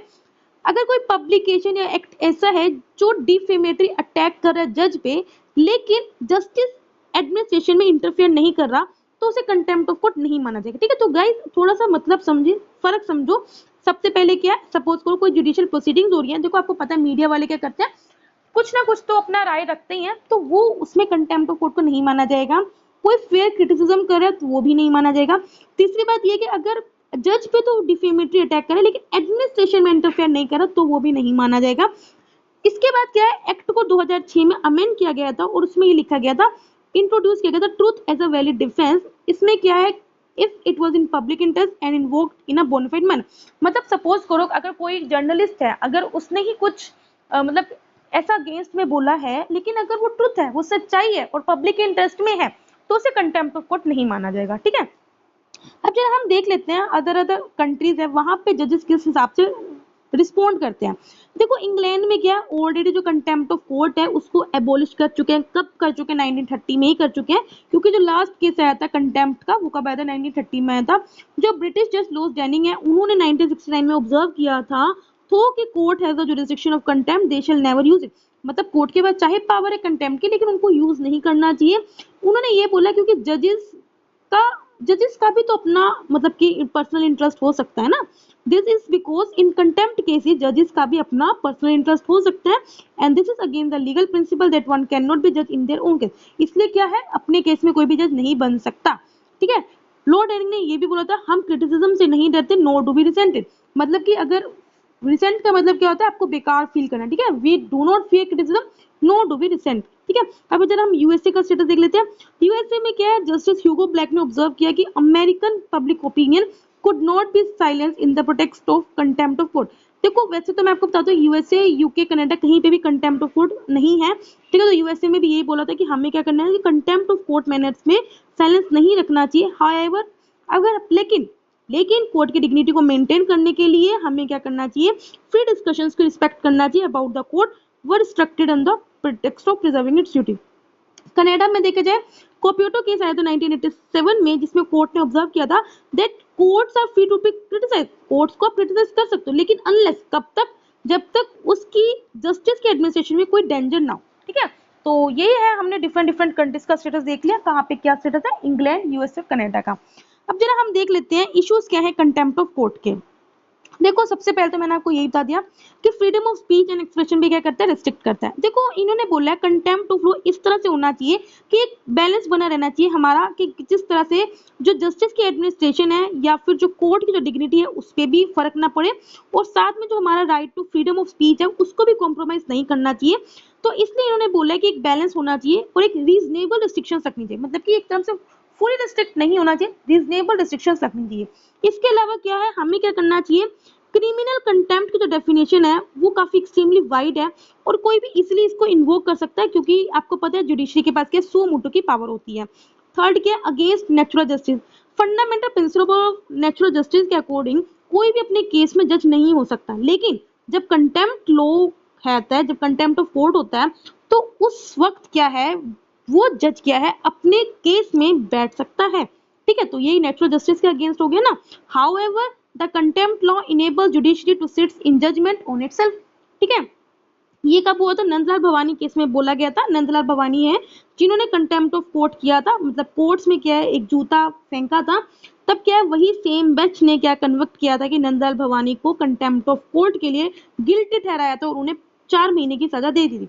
तो ये क्या हो गया, नेचुरल जस्टिस के अगेंस्ट हो गया ना। तो ऑफ कोर्स वो तो अपने केस में जज बनेंगे तो ऑफ कोर्स वो तो सजा देंगी। ठीक है, लिमिटेड राइट्स टू अपील। देखो प्रेजेंट जो स्टैट्यूटरी स्कीम के अंदर क्या है, जो भी पर्सन क्रिमिनल कंटेम्प्ट के लिए कन्विक्टेड है उसके पास राइट है कि वो रिव्यू पिटीशन फाइल कर सकता है, लेकिन जो प्ली जो डिसाइड करती है उसमें क्या है, जो जिसने कंटेम्प्ट किया है उसके व्यूज को सुना ही नहीं जाता। ठीक है, मतलब आप राइट टू अपील तो है, मैंने अपील कर दिया, लेकिन मेरे क्या व्यूज है उनको नहीं सुना जाएगा। ठीक है, इम्पैक्ट एग्जीक्यूटिव फंक्शनिंग। देखो कोर्ट ऑर्डर्स क्या है, कभी कभी क्या करते हैं एग्जीक्यूटिव को ब्लैकमेल करते हैं, जिसकी वजह से कंटेम्प्ट ऑफ कोर्ट के फियर की वजह से हम जो रिसोर्सेज हैं उनको मिस एलोकेट भी कर सकते हैं, like using of force, logistic etcetera. International practices देखा जाए तो offence of scandalising the court. स्कैंडलाइजिंग का मतलब क्या है, किसी कोर्ट की अथॉरिटी को लोअर करना। ये इंडिया में ही कंटिन्यू है, लेकिन अबॉलिश ऑलरेडी हो चुका है यूएसए में, कनाडा में, इंग्लैंड में, ये मैं आपको ऑलरेडी बता चुकी हूँ। अब हम देख लेते हैं, थोड़ा एक बार पढ़ लेते हैं। कंटेम्प्ट ऑफ कोर्ट, ये सेंसर है फ्री स्पीच पे। देखो इसको ना आप कहीं भी ऐसे में लिख सकते हो, अगर आपको इस रिलेटेड कोई टॉपिक आ गया। देखो कितना अच्छा लग रहा है, अ सेंसर ऑन फ्री स्पीच। ठीक है, अच्छा लग रहा है ना, तो आप इसको लिख सकते हो। देखो पहली बार डेमोक्रेटिक रिफॉर्म प्रोसेस। देखो इन्होंने बोला है एक डिफरेंस होना चाहिए। देखो सुजेशन और ओपिनियन में डिफरेंस होना चाहिए। देखो नो डाउट आप जुडिशरी को भी तो कंस्ट्रक्टिव कोई ओपिनियन है वो दे सकते हो। तो इन्होंने ये बोला है कि अगर आपको अपने डेमोक्रेसी को ग्रो करना है तो हमारे पास फ्रीडम होनी चाहिए कि कोई अपना ओपिनियन रख सके, उसको सप्रेस नहीं करना चाहिए। अगर आप उसको सप्रेस कर रहे हो तो इसका मतलब ये है कि कोई चीज जो कंस्ट्रक्टिव है, मतलब कि जो ग्रो कर सकती है, उससे आप क्या कर रहे हो, डिमिनिश कर रहे हो। There are chances that any constructive debate will diminish. अगर आप किसी के ओपिनियन को क्या कर रहे हो, सप्रेस कर रहे हो, तो जो कि और डिजास्टर है फॉर आवर डेमोक्रेसी। ठीक है, तो सबसे पहले यही है कि हमें एक फ्रीडम होनी चाहिए कि हर बंदा अपना ओपिनियन रख सके which are constructive in nature. Second क्या है, राइट टू डिफर। देखो इन्होंने बोला कि इंडिविजुअल ओपिनियन का मतलब ये नहीं है कि वो इंस्टीट्यूशन को क्रिटिसाइज करेगा ही। कॉन्स्टिट्यूशन को इटसेल्फ अलाउड है कि difference of opinion to prevail. अगर हम किसी के फ्रीडम ऑफ स्पीच को सेंसर करें, इसका मतलब ये है, देखो आप कंटेम्प्ट ऑफ कोर्ट में आपको फ्रीडम ऑफ स्पीच को पूरी तरह से रेस्ट्रिक्ट कर दिया। इसका मतलब ये है, आप ये शो करना चाहते हो कि जुडिशरी क्या है, इनफेलिबल है। इनफेलिबल का मतलब उसमें कोई एरर नहीं है, वो सुपीरियर है, सेल्फ प्रोटेक्टिव नेचर है। कंटेम्प्ट ऑफ कोर्ट एक तरह से क्या है, जज की इमेज को प्रोटेक्ट करने के लिए, तो एक तरह से सेल्फ प्रोटेक्टिव इन नेचर है। ठीक है, यही था गाइस। इसमें वे फॉरवर्ड देख लेते हैं। देखो इसमें यही बोला है, कंटेम्प्ट ऑफ कोर्ट एक तरह का डिस्क्रिशनरी नेचर, मतलब एक्स्ट्राऑर्डिनरी नेचर है। इसके अब्यूजिव यूज को चेक करने के लिए इसको हमें और ज्यादा डिटर्मिनेट बनाना चाहिए और ज्यादा हमें प्रिंसिपल्ड बनाना चाहिए। अब जरा हम देख सकते हैं, देखो चाहे गाइस जो कंटेम्प्ट ऑफ कोर्ट एक्ट है 1971 का, इसके अंदर एक section 2 close C close third है। इसके अंदर क्या क्या है, इसको डिस्क्रिमिनेटरी पावर दे रखी है कोर्ट को, जिसके अंदर क्या है वो क्रिमिनल कंटेम्प्ट के लिए गिल्टी ठहरा सकते हैं किसी को भी, जिस विच एक सेकेंड 1971 का एक्ट है, इसके अंडर सेक्शन 2 क्लोज सी है, जिसके अंदर एक वर्ड है act, that is any other manner. देखो एनी अदर मैनर के अंदर क्या है, कोर्ट क्या कर सकता है, कुछ भी डिलीट कर सकता है या कुछ भी गाइडलाइंस को ऐड कर सकता है और अपनी लिमिटलेस पावर को यूज कर सकता है। ठीक है, सेकंड क्या है, जुडिशरी को पहली बात दो प्रिंसिपल्स में बैलेंस बना के रखना चाहिए, freedom of expression and fair and fearless justice में। इसके अलावा इन्होंने बोला है जो कंटेम्प्ट ऑफ कोर्ट के अंडर जो भी पनिशमेंट होती है उसको काफी कोशिश, मतलब कि बहुत बहुत अच्छे से देना चाहिए। एक इंडिपेंडेंट पैनल होना चाहिए जो चेक कर सके कि कंटेम्प्ट ऑफ कोर्ट की पावर कोई मिसयूज तो नहीं कर रहा है। इसमें इन्होंने बोला है कि हमें क्या करना चाहिए, एक और एक चीज ऐड करना चाहिए, दैट इज अ मीन्सरी। मीन्सरी का मतलब क्या है, it is a legal concept denoting criminal intent और एविलमेंट। मतलब कि हमें ये देखना चाहिए जिसने भी कंटेम्प्ट ऑफ कोर्ट किया है कि वो एक्चुअल में क्रिमिनल माइंड है या नहीं। ठीक है, तो it is necessary to prove guilt in a criminal time. ठीक है, प्रोसीडिंग्स जो भी होना चाहिए वो इंडियन एविडेंस एक्ट और क्रिमिनल प्रोसीजर कोड के अकॉर्डिंग होना चाहिए। ठीक है, अभी हमने क्या पढ़ा कि जो भी इसमें प्रोसीडिंग्स होती है वो अगेंस्ट नेचुरल जस्टिस होती है। पनिशमेंट जो होनी चाहिए कंटेम्प्ट की वो इनएडिक्वेट है, ठीक है, क्योंकि देखो ये सफिशिएंट नहीं है, देखो 2-4 महीने की सजा है, ठीक है, तो ये सफिशिएंट नहीं है कि फाइन लगा के बंदा सुधर जाएगा। तो it is not a sufficient deterrent specially with regard to fine, it should be sufficiently enhanced to deal with the interference in administration of justice. ठीक है, अगर कोई भी कंटेम्प्ट ऑफ कोर्ट कर रहा है तो उसकी जो पनिशमेंट है वो उसको थोड़ा और बढ़ाना चाहिए, जो भी करना चाहिए। अभी इनएडिक्वेट ये बताइए, ठीक है। कंक्लूजन क्या है, इट इज नेसेसरी, देखो पहली बात ये है कि हमें डिस्टिंग्विश करना चाहिए कंस्ट्रक्टिव डिसीज, कोई अगर कंस्ट्रक्टिव वे में क्रिटिसाइज कर रहा है या जानबूझ के ऐसे डिफेमेटिव स्टेटमेंट दे रहा है, ठीक है, तो यही इन्होंने बोला है, and test for contempt of needs to be evaluated. ठीक है, तो ये इसका कंक्लूजन है। बाकी हमें पढ़ लेते हैं ये क्या है। Should the provision B retained और नॉट। देखो गाइस, अभी हमने पढ़ा यूएसए, इंग्लैंड, कनाडा, यहाँ पे हर जगह के कंटेम्प्ट ऑफ कोर्ट को क्या कर चुके हैं, एबॉलिश कर चुके हैं, लेकिन इंडिया में ये अभी भी है। तो इन्होंने बोला कि क्या हमें इसको रखना चाहिए, एबॉलिश कर देना चाहिए। देखो इसमें क्या है, 2018 में जो डिपार्टमेंट ऑफ जस्टिस है, इन्होंने लॉ कमीशन ऑफ इंडिया को बोला था कि हमें क्या करना चाहिए, कंटेम्प्ट ऑफ कोर्ट एक्ट 1971 को एग्जामिन करना चाहिए। तब लॉ कमीशन ने क्या किया था, अपनी रिपोर्ट को सबमिट किया था और उन्होंने बोला था कि हमें कोई जरूरत नहीं है कि हमें इस एक्ट को अमेंड करने की। अब क्यों जरूरत नहीं है, जरा अब हम ये पढ़ लेते हैं। देखो सबसे पहले तो क्या है, ऑलरेडी हमारे यहाँ पे कंटेम्प्ट के केसेस बहुत है। देखो अभी हमने पढ़ा था इंग्लैंड में 1930 से एबॉलिश कर रखे हैं, लेकिन हमने तब ये भी पढ़ा था कि 1930 में वहां पे लास्ट केस आया था। लेकिन हमारे इंडिया में तो क्या है, कंटेम्प्ट के केसेस बहुत ज्यादा है और ऑलरेडी काफी पेंडिंग है, काफी हाई कोर्ट में भी, सुप्रीम कोर्ट में भी। ठीक है, विच जस्टिफाई कि इस एक्ट का रेलेवेंस तो है। तो कमीशन ने बोला है कि अगर हम अमेंड करते हैं कंटेम्प्ट ऑफ कोर्ट की डेफिनेशन को, तो ये जो कंटेम्प्ट ऑफ कोर्ट का जो लॉ है, इसके ओवरऑल इम्पैक्ट को क्या करेगा, रिड्यूस करेगा। ठीक है, और जो लोगों की रिस्पेक्ट है towards court authority and function वो भी कम होगी। इसके बाद है सोर्स ऑफ कंटेम्प्ट पावर। देखो जो कोर्ट्स के पास जो पावर है अपनी, वो कहाँ से है, उसके पास कॉन्स्टिट्यूशन से है। मतलब कि अगर आपने कंटेम्प्ट ऑफ कोर्ट एक्ट को अगर आपने क्या कर दिया, रिपील भी कर दिया, तो वो पावर फिर भी रहेगी। क्यों? क्योंकि उसकी जो पावर है वो डिराइव कर रही है कॉन्स्टिट्यूशन से। जो एक्ट जो है उसके अंदर से तो बस उनके पास प्रोसीजर है कि किस प्रोसीजर से इन्वेस्टिगेशन होगी, क्या पनिशमेंट होगी। इसलिए अगर आपने डिलीट भी कर दिया तो वो उसका जो उनके पास पावर है कंटेम्प्ट ऑफ कोर्ट की, उस पर कोई फर्क नहीं पड़ने वाला। थर्ड क्या है, इम्पैक्ट ऑन सबऑर्डिनेट कोर्ट्स। देखो इन्होंने यही बोला है कि ऑलरेडी क्या है, देखो आपके पास पता ही है, सुप्रीम कोर्ट और हाई कोर्ट के पास पावर है कि कंटेम्प्ट ऑफ कोर्ट के अगेंस्ट पनिशमेंट देने की। जो सबऑर्डिनेट कोर्ट्स है उनके पास नहीं है। सबऑर्डिनेट कोर्ट्स के पास अगर कुछ भी ऐसा कंटेम्प्ट होता है तो वो कौन सुनता है, देखो इसमें क्या कॉन्स्टिट्यूशन अलाउ करते हैं सुपीरियर कोर्ट्स को कि वो पनिश कर सके फॉर देयर कंटेम्प्ट।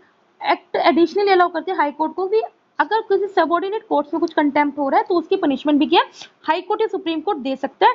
तो इन्होंने यही बोला है, अगर हम एक्ट को मतलब क्या करते हैं, अमेंड करते हैं, तो इस वजह से क्या जो डेफिनेशन ऑफ कंटेम्प्ट है वो नैरो हो जाएगी और सबऑर्डिनेट कोर्ट्स में ऐसे केसेस और बढ़ेंगे किसके, कंटेम्प्ट के।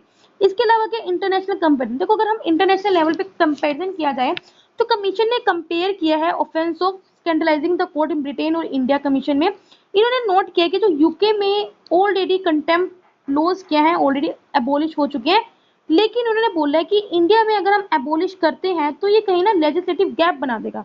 ठीक है, लेजिस्लेटिव गैप बना देगा। देखो इंडिया में, देखो मैंने आपको अभी बताया कि यूके में 1930 में इसलिए एबॉलिश कर दिया था क्योंकि वहां पे लास्ट केस ही 1931 में आया था, क्योंकि इंडिया में क्या है, कंटिन्यू है कि हाई नंबर ऑफ जो केसेस है कंटेम्प्ट के वो देखने को आ रहे हैं। ठीक है, ऑफेंस क्या है, नो डाउट यूके में चाहे मतलब कि कंटेम्प्ट ऑफ कोर्ट को सॉरी एबॉलिश कर चुके हैं, लेकिन अगर वो ऑफेंस करते हैं तो वहां पे अभी भी पनिशेबल है यूके में अंडर अदर लॉज। ठीक है, तो अंडर अदर लॉज। ठीक है, इसके अलावा क्या है, हमें क्या करना, इन्होंने बोला कि जैसे कहीं लोग क्या है कंटेम्प्ट ऑफ कोर्ट को मिसयूज भी कर सकते हैं, तो इसको सेफगार्ड प्रोवाइड करने के लिए क्या है, हमने इस एक्ट में प्रोविजन रखा हुआ है जिसमें क्या है, कोर्ट्स क्या करते हैं, हर एक केसेस को प्रोसिक्यूट नहीं कर सकते। कमीशन फर्दर नोट क्या है कि एक्ट शुड विथस्टैंड, मतलब कि प्रॉपर जुडिशरी इन्वेस्टिगेशंस होती हैं और इसलिए कोई रीजन नहीं है उसको अमेंड करने का।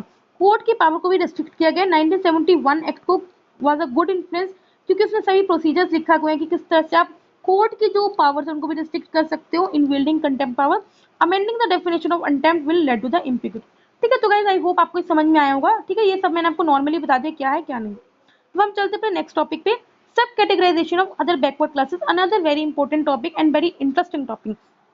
तो गाइस अभी क्या है, एक्चुअली क्या है, national commission of backward classes है, उन्होंने क्या एग्जामिन करा था इशू ऑफ सब कैटेगराइजेशन की, ओबीसी के अंदर भी क्या हम सब कैटेगराइज कर सके। देखो हम सब कैटेगरी की बात क्यों कर रहे हैं, क्योंकि देखो ओबीसी में भी कुछ कास्ट है, सिर्फ कुछ ही कास्ट को क्या बेनिफिट ले पा रही है रिजर्वेशन का, लेकिन जो मैक्सिमम कास्ट है वो उस रिजर्वेशन का फायदा नहीं उठा पाई है।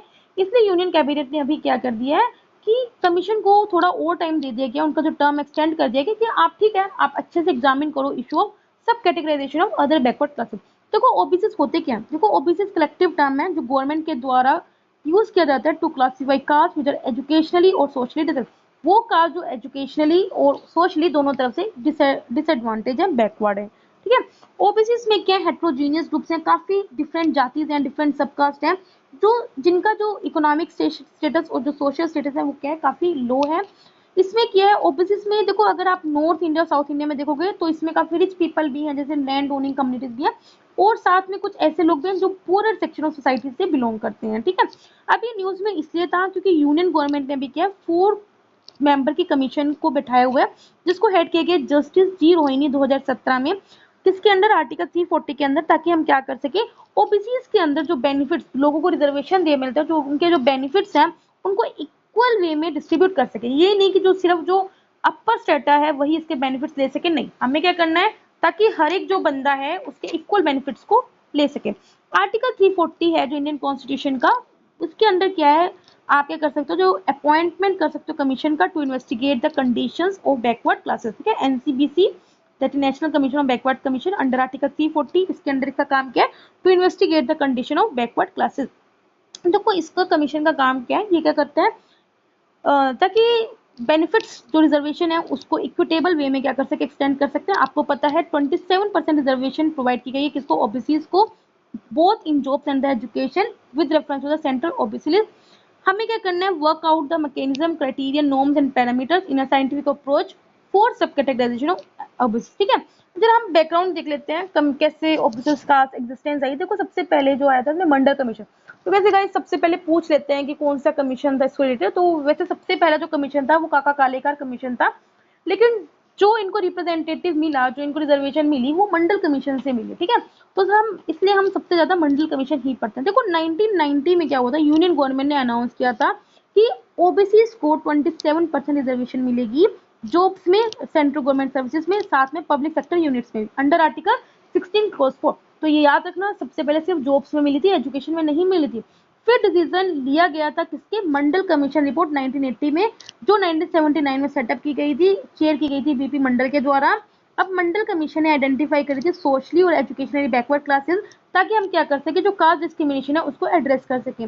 फिर जो भी रिकमेंडेशन दी थी ओबीसी रिजर्वेशन के लिए सेंट्रल गवर्नमेंट इंस्टीट्यूशंस में, उसको 1992 में इंप्लीमेंट किया था। लेकिन जो एजुकेशन कोटा है वो कब आया फोर्स में, 2006। तो आपको पता होना चाहिए एजुकेशन कोटा 2006 में आया था फोर्स में, लेकिन जो जॉब्स में जो आपको रिजर्वेशन मिलती थी वो 1990 में स्टार्ट हो गई थी।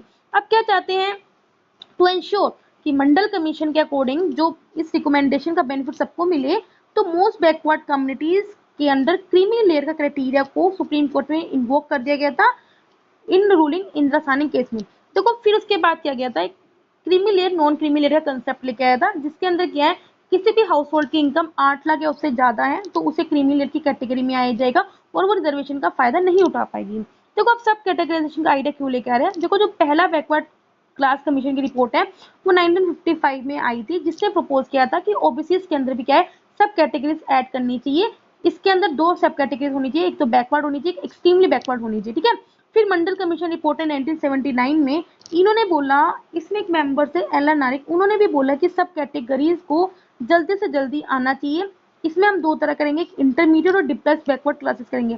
फिर 2015 में जो national commission of backward commission है उसने प्रपोज किया कि ओबीसी को हम 3 कैटेगरीज में डिवाइड करेंगे, एक्सट्रीमली बैकवर्ड क्लासेस, एक मोर बैकवर्ड क्लासेस, एक बैकवर्ड क्लासेस। देखो ये आप समझ गए होंगे, एक्सट्रीमली बैकवर्ड क्लासेस में वो क्लासेस होंगी जो सोशली, एजुकेशनली, इकोनॉमिकली तीनों तरफ से बैकवर्ड है।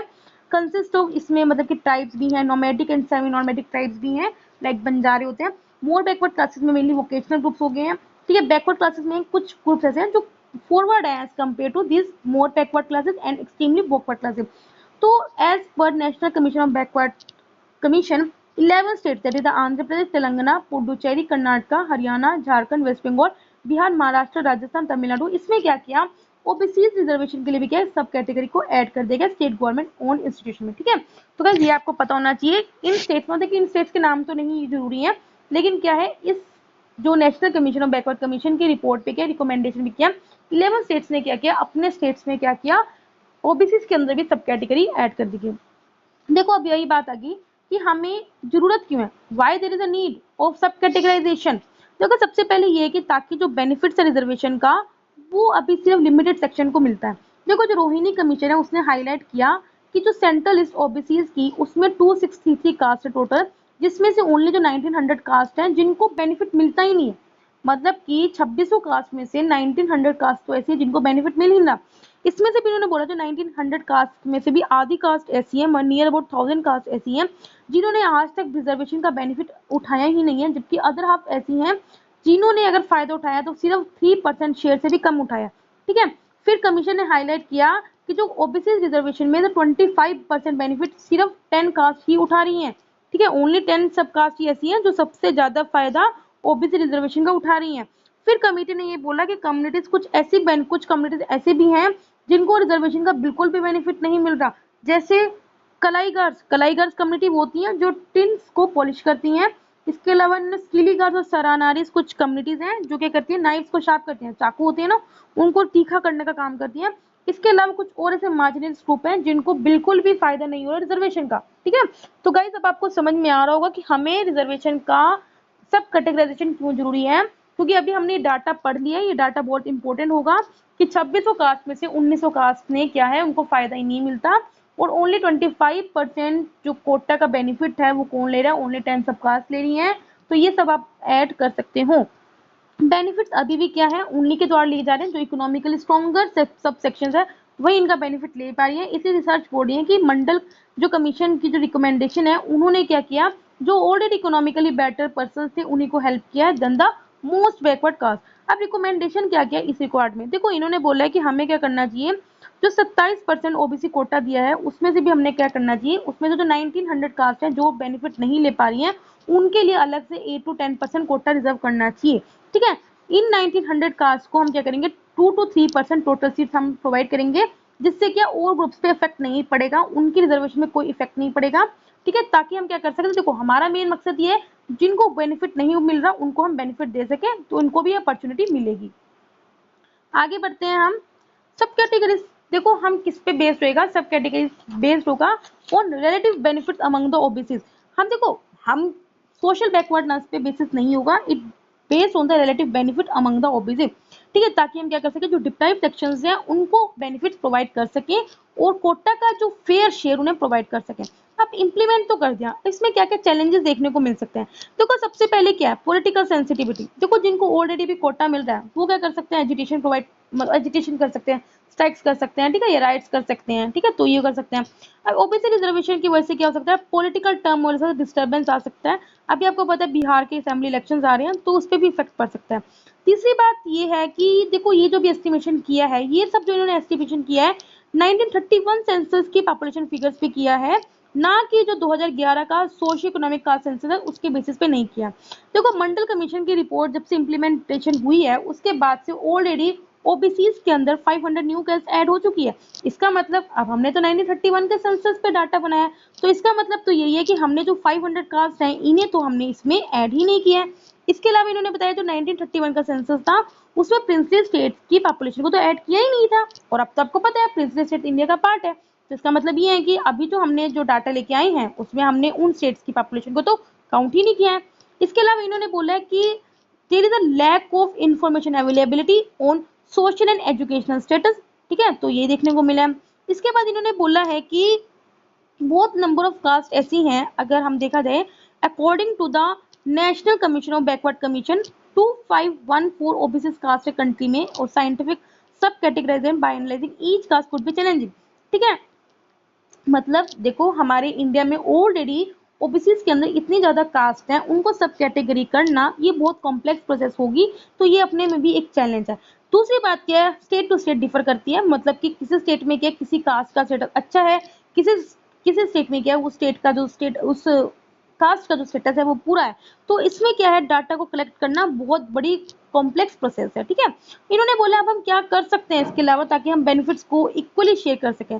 तो सबसे पहले हमें क्या करना है, जो क्रीमी लेयर की जो सीलिंग है उसको रिवाइज करना चाहिए। National commission for backward classes ने डिमांड किया कि हमें क्या करना चाहिए, इनकम सीलिंग को फर्दर रिवाइज करना चाहिए, एज जो करंट लिमिटेड है वो अप टू डेट नहीं है।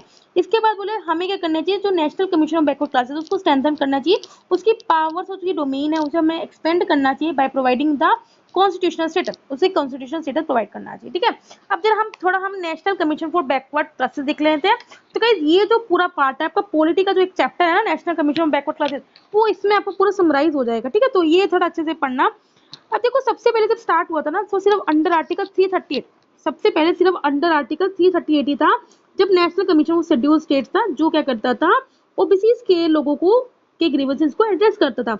जो अभी प्रेजेंट एनसीबीसी है वो किसके अंडर सेटअप किया गया है, अंडर एनसीबीसी एक्ट 1993 के अंडर आर्टिकल 338 भी। वो सिर्फ आपको रिकमेंड कर सकते हैं कि हमें किस कास्ट को उसकी लिस्ट से इंक्लूड करना है, एक्सक्लूड करना है, ठीक है, या फिर क्या हमें इनकम लेवल रखना चाहिए जिसकी वजह से क्रीमी लेयर को हम कट कर सकें या कर सके, ठीक है। जब 123 कॉन्स्टिट्यूशन अमेंडमेंट बिल आया और 102 कॉन्स्टिट्यूशन अमेंडमेंट एक्ट आया, तब हमने क्या किया था, कॉन्स्टिट्यूशनल स्टेटस प्रोवाइड किया था। ये आपको पता ही है, कॉन्स्टिट्यूशनल स्टेटस हमने प्रोवाइड किया था किसको, national commission of backward class को, ताकि हम क्या कर सकें, उनकी पावर्स को इंक्रीज कर सकें, ठीक है। इस अमेंडमेंट्स के साथ किया हमने आर्टिकल 342A और आर्टिकल 366 में भी चेंज लेके आए थे। जो आर्टिकल 342A है it relates to the central list, जो सेंटर की जो लिस्ट है अब of socially and SCBC that is the socially and economically backward classes, और आर्टिकल 366 में डेफिनेशंस हैं use in the constitution unless specified stated otherwise, ठीक है। देखो गाइस ये इंपॉर्टेंट हो जाती है अगली लाइन। इस एक्ट के अंदर से कॉम्पोजिशन पूछ लेते हैं। देखो एनसीबीसी में क्या होता है, 5 मेंबर्स होते हैं, एक चेयरपर्सन होता है, एक वाइस चेयरपर्सन होता है, 3 मेंबर्स होते हैं जो प्रेसिडेंट के द्वारा अपॉइंट किए जाते हैं, और जो उनकी टर्म्स है, जो कंडीशंस होती हैं सर्विसेज की, वो भी प्रेसिडेंट ही डिसाइन करता है, ठीक है। क्या फंक्शंस हैं जो एनसीबीसी के द्वारा परफॉर्म किए जाते हैं, देखो कोई भी ग्रीवेंसेस है, कोई भी in case of any grievances, अगर लाइक रिजर्वेशन को कोई इंप्लीमेंट नहीं कर रहा, इकोनॉमिकली कोई ग्रीवेंसेस है या वायलेंस हो रहा है, तो कोई भी बंदा क्या है इस कमीशन पे आ सकता है। एक्ट प्रोवाइड करता है प्रपोज कमीशन, कोई भी कंप्लेंट्स को वो इंक्वायर कर सकता है, अगर कहीं भी किसी के राइट्स को वायलेशन हो रहा है या डिप्रीवेशन हो रहा है, उनको सेफगार्ड्स को डिप्रीवेशन हो रहा है, तो वहां पे इंक्वायर कर सकता है। इसके पास सिविल कोर्ट की पावर भी है, ठीक है।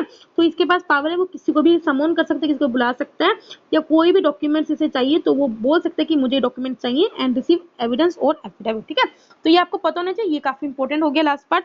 अब इसके रिलेटेड न्यूज क्या है, देखो अभी जब सब categorisation of schedule caste and schedule type की बात हो रही थी, तो 5 जज कॉन्स्टिट्यूशन बेंच बिठाया गया था सुप्रीम कोर्ट में, जो क्या कर रहा था, रीओपन कर रहा था legal debate on the issue. देखो ईवी चीना केस 2005 के अंडर किया है, कोर्ट ने बोला कि हमें क्या करना चाहिए, जो एससीज होते हैं, शेड्यूल कास्ट है, उनको भी स्पेशल प्रोटेक्शन प्रोवाइड करना चाहिए। देखो इसमें भी क्या है कि हर शेड्यूल कास्ट की, जैसे अब देखो अभी हम क्या कर रहे हैं, ओबीसी की बात कर रहे थे कि ओबीसी में भी क्या है, जो बेनिफिट्स हैं वो कुछ सेक्शन ऑफ सोसाइटी के द्वारा, कुछ कास्ट के द्वारा लिए जा रहे हैं। यही सेम केस क्या शेड्यूल कास्ट में अंदर है। उन्हें बोला कि जो शेड्यूल कास्ट में क्या है, हम चाहते हैं कि हर एक बंदा क्या कलेक्टिवली बेनिफिट्स को एंजॉय कर सके रिगार्डलेस ऑफ इनइक्वालिटी, ठीक है। लेकिन वहां पे भी इनइक्वालिटी देखने को मिल रहा है, क्योंकि देखो जब हमने प्रोटेक्शन प्रोवाइड करी थी, हमने ना इकोनॉमी के बेसिस पे प्रोवाइड करी, ना एजुकेशन के बेसिस पे हमने रिजर्वेशन प्रोवाइड करी थी। रिजर्वेशन हमने जो प्रोवाइड करी थी वो अनटचेबिलिटी के लिए प्रोवाइड करी थी, क्योंकि वो लोग अनटचेबिलिटी सफर करते थे, इसलिए हमने क्या की थी, रिजर्वेशन प्रोवाइड करी थी, ठीक है। तो इसलिए क्या है, हर एक बंदा के इक्वली बेनिफिट्स को शेयर करना चाहिए, ठीक है। तो बेंच ने क्या किया, एक शेड्यूल कास्ट के फेवर में एक रूल दिया ओवर अदर्स टू इंश्योर, ताकि हम क्या कर सके, शेड्यूल कास्ट में भी इक्वल रिप्रेजेंटेशन दे सकें। लेकिन इन्होंने क्या किया, इस इशू को लार्जर बेंच पे रेफर कर दिया, जो भी डिसाइड करेगा 5 जज बेंच। अब हम सब कैटेगरीज क्यों यहाँ पे चाह रहे हैं, देखो हम ऑलरेडी पढ़ चुके हैं स्टेट्स क्या चाहती हैं, कि कुछ स्टेट्स, कुछ कास्ट अभी भी हैं शेड्यूल कास्ट के अंदर जो अभी भी अंडर रिप्रेजेंटेटिव है डिस्पाइट रिजर्वेशन होने के बाद भी। फॉर एग्जाम्पल अगर हम आंध्र प्रदेश, पंजाब, तमिलनाडु, बिहार में देखेंगे तो ऑलरेडी क्या है, काफी स्पेशल कोटास प्रोवाइड किया गया है दलित्स को। 2007 में बिहार में सेटअप किया था महादलित कमीशन, ताकि हम क्या कर सके, जो शेड्यूल कास्ट के अंदर से भी कुछ कास्ट को हम आइडेंटिफाई कर सकें जो बहुत पीछे रह चुकी हैं। अब हम सब कैटेगराइज कैसे कर सकते हैं, देखो क्रीमी लेयर ऐड कर सकते हैं, जैसे हमने ओबीसी में कर सकते हैं, ठीक है। तो हम क्या कर सकते हैं, क्रीमी लेयर के ऐड को ऐड कर सकते हैं। 2018 में भी इसको रेफर जर्नेल सिंह वर्सेस लक्ष्मी नारायण गुप्ता के केस में बोला गया था कि हमें ऐसा करना चाहिए। प्रेफरेंशियल ट्रीटमेंट, देखो पंजाब का जो लॉ है उसने ऑलरेडी क्या है, SC ST में क्या क्रीमी लेयर को ऐड किया गया ताकि हम क्या कर सकें, वहां के जो ऑलरेडी जो बैकवर्ड SC ST है जैसे वाल्मीकि और मजहब सिखीज है उनको हम क्या कर सके प्रेफरेंस दे सके। ठीक है, सो गाइस आई होप आपको समझ में आया होगा। पानी पुनी पी लो, कोई ना, 2 टॉपिक्स अभी भी रह रहे हैं।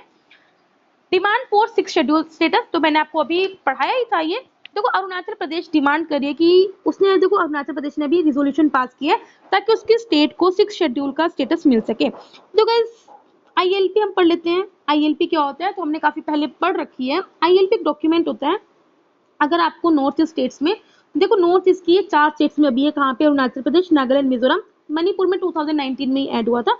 Like if you want to visit Arunachal Pradesh, Nagaland, Manipur, Mizoram, तो आपको क्या है ILP लेना होगा। ठीक है, इनर लाइन परमिट क्या है, एक डॉक्यूमेंट है जो इंडियन सिटीजन को परमिट देती है कि आप उस स्टेट में विजिट कर सकते हो, वहां पे स्टेट में रह सकते हो, that is protected under the ILP system.